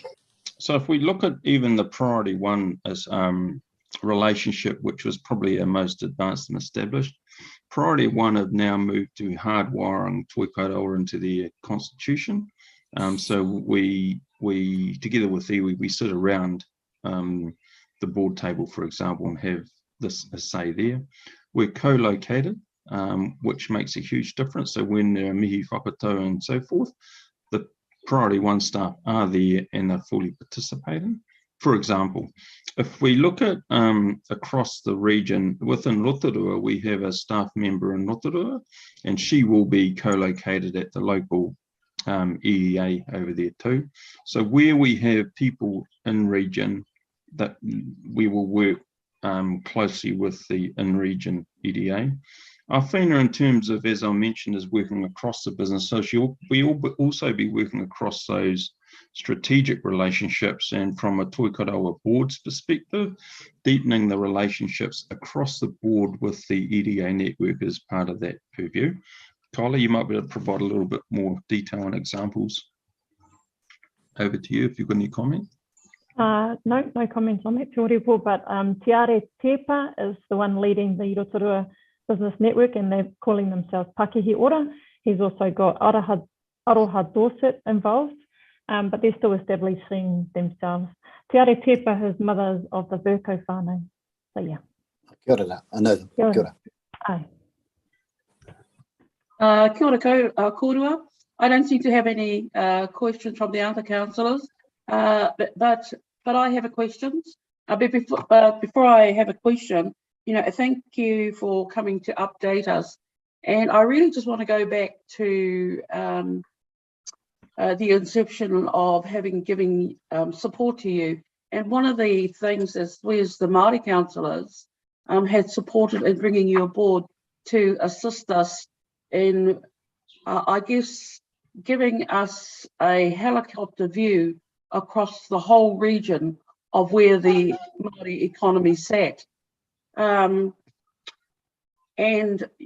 while I applaud the work that you're doing around building capacity and with these training programs, for me personally, I still think I'm needing that guidance from you of what it actually looks like across the whole of the sub-region. What is the economic position of Māori across the whole region? So I guess it's joining all those dots where you're doing that work in the sub-region to get an overall plan of what it looks like from the helicopter where we sit. So I guess that's something that I'm kind of struggling to see in what you're presenting to us. And I'm pretty sure it's there, but I'm still struggling to get that. And if you can help me with that. Yep. So first of all, apologies. We just really have just given you a fly through around what we're doing. But in terms of the holistic picture, we have completed a report which which fits what you've described. It's a whole of region view, and also the not only the whole of region, but then breaking it down within, you know, Pakihi order, whenua order, rangatai order, etc. So we're in our last review of that report at the moment internally, and then it will be released. And in terms of the process of releasing that, we're also happy to present specifically on that piece of work. So that piece of work is exactly what you've described, Councillor McDonald. Thank you. I would look forward to that. Thank you. I did have a councillor that had a question. That was me, Matamoana. So sorry. The weather was starting to pick up here, and I suffered a power cut. So disappeared. Sorry. I caught the end of your question, and no, that certainly was my question too. Was I would like to see at least twice a year a breakdown and dashboard, basically, of Māori economic activity across the region. I'd like to see benchmarking and graphs, basically, so we can start to track how the initiatives that we are involved in terms of economic development are tracking across the various sectors, across the various ways that Toi Karawa want to break it down. So, me personally, I would like to see that twice a year, so that at least within these forms, we have that overview and dashboard, if you like, across that. So just to echo and tautoko that kōrero. Kia ora. Kia ora. Yeah, responsibly, that's absolutely what our intent would be to do. So once we've stood up the first report, it will effectively provide us an annual report approach, which we would update. And we're happy to workshop or take a deeper dive in any of the areas in which we operate within. Thank you, Tori. Well, we will consider that, whether we need to go into workshop mode for that. But thank you very much. And thanks again for the excellent update. Thank you. Thank you. Thank you. Kia ora. Ngā mihi. So, councillors, just that was a report. So on page 17, we do have a recommendation. I'm happy to move the recommendation. If we can have a seconder, please.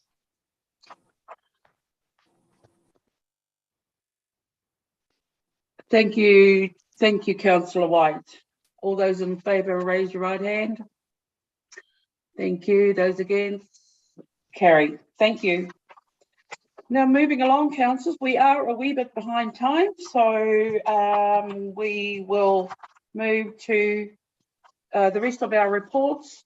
The next report is the approval of our partnership and Māori Action Plan, which we did workshop on. So there, I will hand that over to Kataraina. So we do have the recommendations on that as well. Actually, I'll go a step further, councillors. I'm going to take the report as read and to move the recommendations as well. However, I will pass to Kataraina just to give a brief overview of that report, please. Kia ora, councillors. Kia ora, te tiamana. I'm sorry that I won't be as dynamic as the previous presenters, but if you refer to page 32 of your agenda, the action plan is part of our roadmap for transforming our partnerships with Māori. As Councillor McDonald mentioned, this was workshopped with you on the 23rd of February. And so we are presenting this for approval today. We've been leading up to this point in time for several years. You'll see on page 34 that you've made a number of decisions at various forums, committee meetings to lead up to this point in time. We now have a Māori Partnerships program, and we're hoping that we can get this action plan approved and continue the work that our council is doing in this space.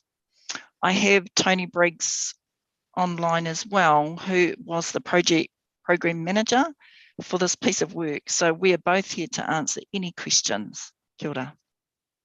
Kia ora. I have got 2 questions. Councillor Winters and then Councillor Crosby. Oh, Madam Chair, it's not to do with this, but it's to do with the other 3 presentations. Because Mr. Jews's presentation on the ETS scheme, some time ago I saw come across my email address or emails the submission to the Crown from us on our ETS submission. And I'm wondering if staff could resend that to us, because in light of his discussion, and I don't know whether we've submitted to the Crown yet. I'm not sure when the ETS submission date is closed, but I'd be really interested to see a copy of that submission that we did to the Crown again, just to refresh my memory, because it's from what I can gather, our submission is very contrary to what Mr. Jews was asking for. So I'd like to see it again, just to have another look if we've got it right, and when are we going to make a decision on Julie's submission? Because it did come across our desk. Message in. Sorry, Mr. Chairman, Madam Chair, that's nothing about this, but I've had my hand up for a while. Thank you, Kevin. Yeah, and thanks for that anyway. Look, our staff are so onto it. They're working on it as we speak.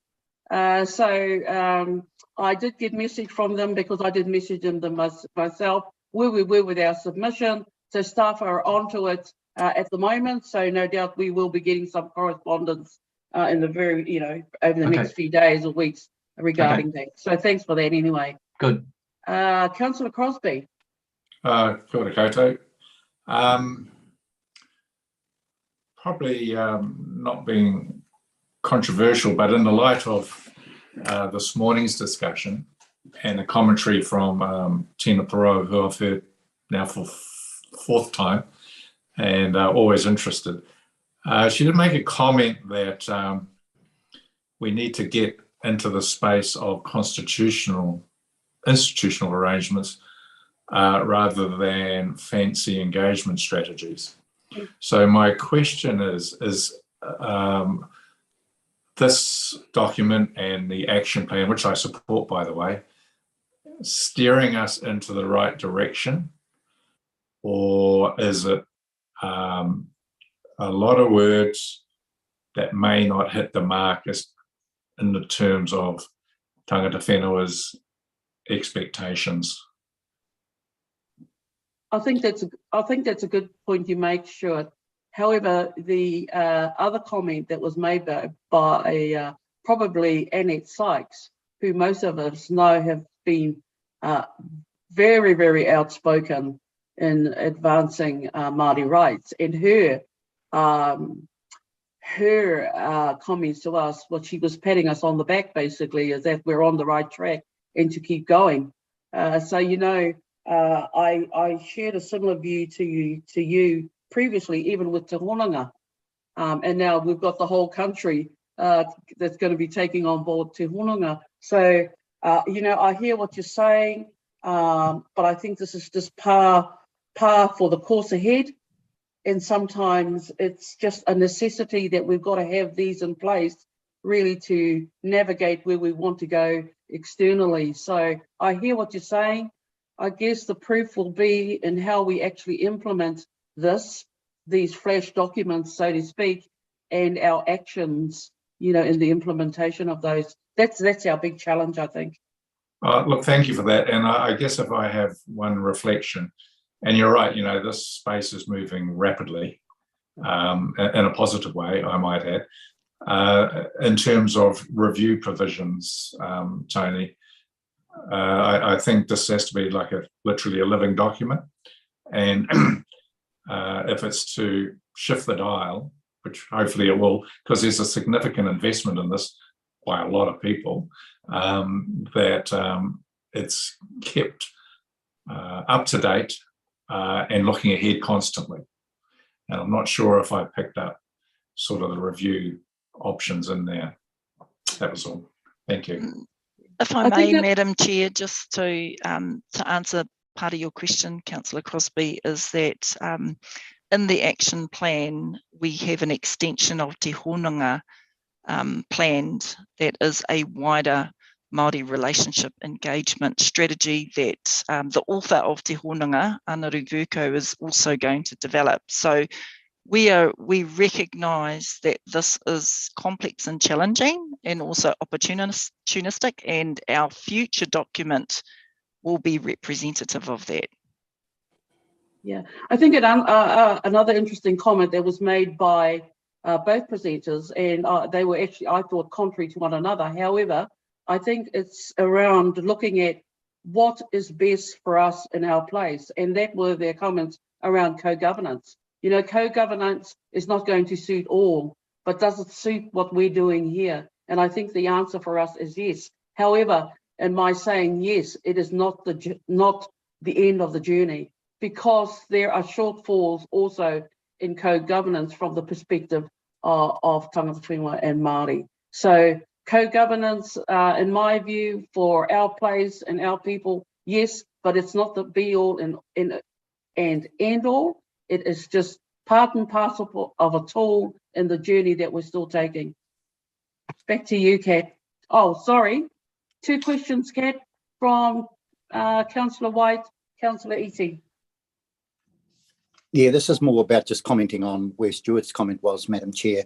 I think that you know, this is really a step change for us, and it's part of the evolution of change, really to accommodate the conversations that need to happen, not just with Māori, but with non-Māori and amongst ourselves.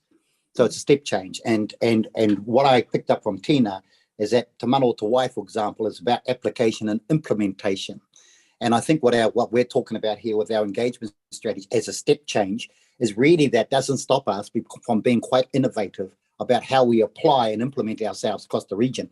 The framework is there.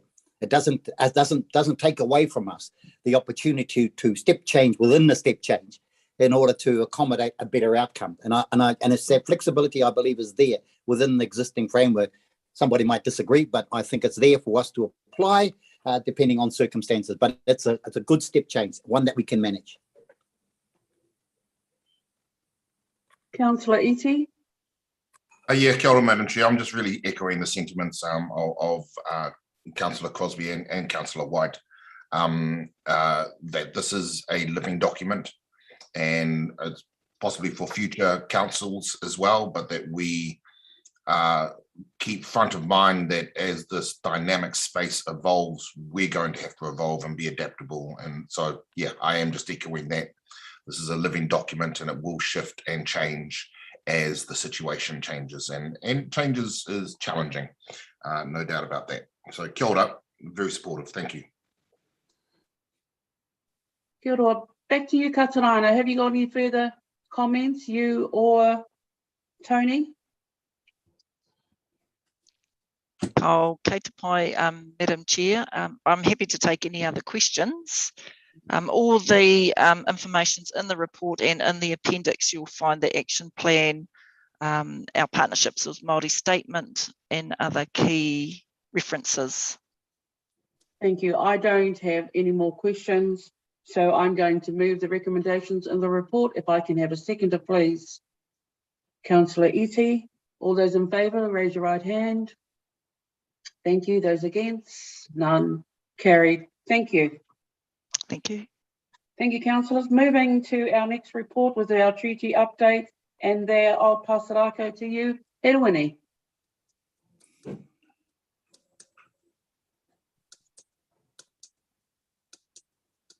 Kei a koe, Herwini. Are you on mute? Sorry, apologies, councillors. Oh, I don't know what's happened there. Upside down. You're upside down. Sorry, I do apologise. You've got to stop doing your handstands. If, with your permission, Madam Chair, I'll leave my camera off, given that it seems to be projecting me upside down, and just speak to our Assembly here this afternoon. So very quickly, kia ora, as we would have seen, this is the update on matters in the treaty space, co-governance space, as well as some later or recent developments in the MACA space. I'll just highlight a few salient points from the report, particularly around the emerging co-governance or environmental arrangements that we have coming through. As you may have seen from the report, we've got 3 new resource or environmental arrangements coming through settlements. One is a conventional co-governance model, which is in respect of the Tarawera River. That's something we're familiar with. And we've got 2 new sort of iterations, which is a relationship forum in the whakatauhea or Pōtiki space, with a heavier focus on joint management agreements. And then at a later stage, we have the Te Whānau Apanui, which is quite a bespoke arrangement, a policy framework for the entirety of the rohe, rather than just a singular geographic feature like a river or a catchment. So we have those 3 new arrangements coming through. Across those, we have some particular points to note, elements that we have that staff have pushed or sought to negotiate as part of our involvement with the Crown on these. There's some increased flexibility around whom Council can appoint as its representatives. This is readily apparent in the whakatauhea example and was similarly intended for the Tarawera example. However, there's a slight issue around the wording with that one, which we are continuing to seek clarification on. But the genesis of this is that it provides flexibility, noting that we had so many of these fora coming through, and that some are at different stages, some will be at different stages, both in the development and the maturity, as with our existing fora, I should say. So it provides flexibility for councillors or potentially staff at a future point, should that be desirable, the desire of the council to appoint council officers to assist in that space. It's not to say that that will happen, but it just provides that flexibility that council had been talking about, or to also to share that workload in that space. Another positive is there has been a significant increase in contribution towards these co-governance and environmental arrangements. As you will have seen, approximately 780k towards the Tarawera, as well as a further undertaking around the cost of incorporating the river document into the regional planning framework and RPS, if that occurs out of cycle. So we are quite impressed and quite thankful for the Crown having come to the party following our recent discussions with them around the importance of that. Similarly, in the whakatauhea space, they've allocated 260k with an undertaking to look at additional funding for joint management agreements that may come online at a future point. And of course, with the Whānau Apanui coming down the line, there's a similar undertaking there, although we haven't given a quantum for that level of support. Just other quick matters. We asked for both the fora coming through, the whakatauhea and the Tarawera, we will still maintain that administrative function and support in that space. Although there's a new provision that provides for council to transition that element away to other members of the fora, should that be desired, which is cool, which provides something a bit different than what we'd seen in previous examples. Moving just quickly to the establishment, Tarawera, the Tarawera Restoration Group, potentially that may come online this year. Ngāti Rangitihi, through whose settlement the Tarawera arrangement comes, are quite keen and motivated to inaugurate quite soon. We have, however, highlighted some of the issues that play into the mix here, particularly recognising that there are 4 council members of that particular forum, and that we are moving into local election time towards the later part of the year.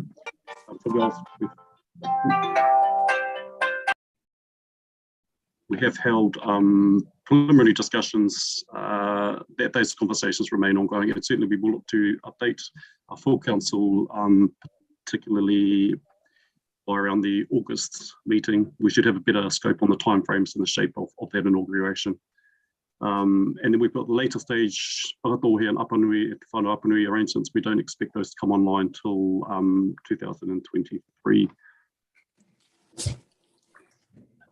So those are perhaps the key highlights. There are some other discussions in the report around other key reports that have come out from the tribunal, particularly around Mōtiti.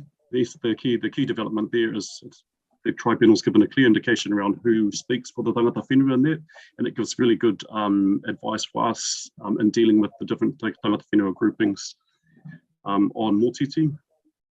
And then there's some discussion around the latest MECA developments. As we're aware that the MECA cases in both Opotiki and Tauranga Moana, they are essentially test cases, so there's still a lot of legal wrangling going on in terms of appeals against those as test cases of that new legislation.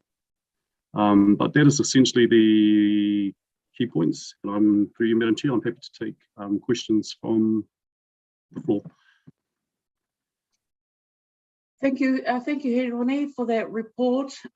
Just great to see that the Crown is looking to increase the support funding for the establishment of those co-governance entities. That's certainly a huge improvement from what we've seen in the past.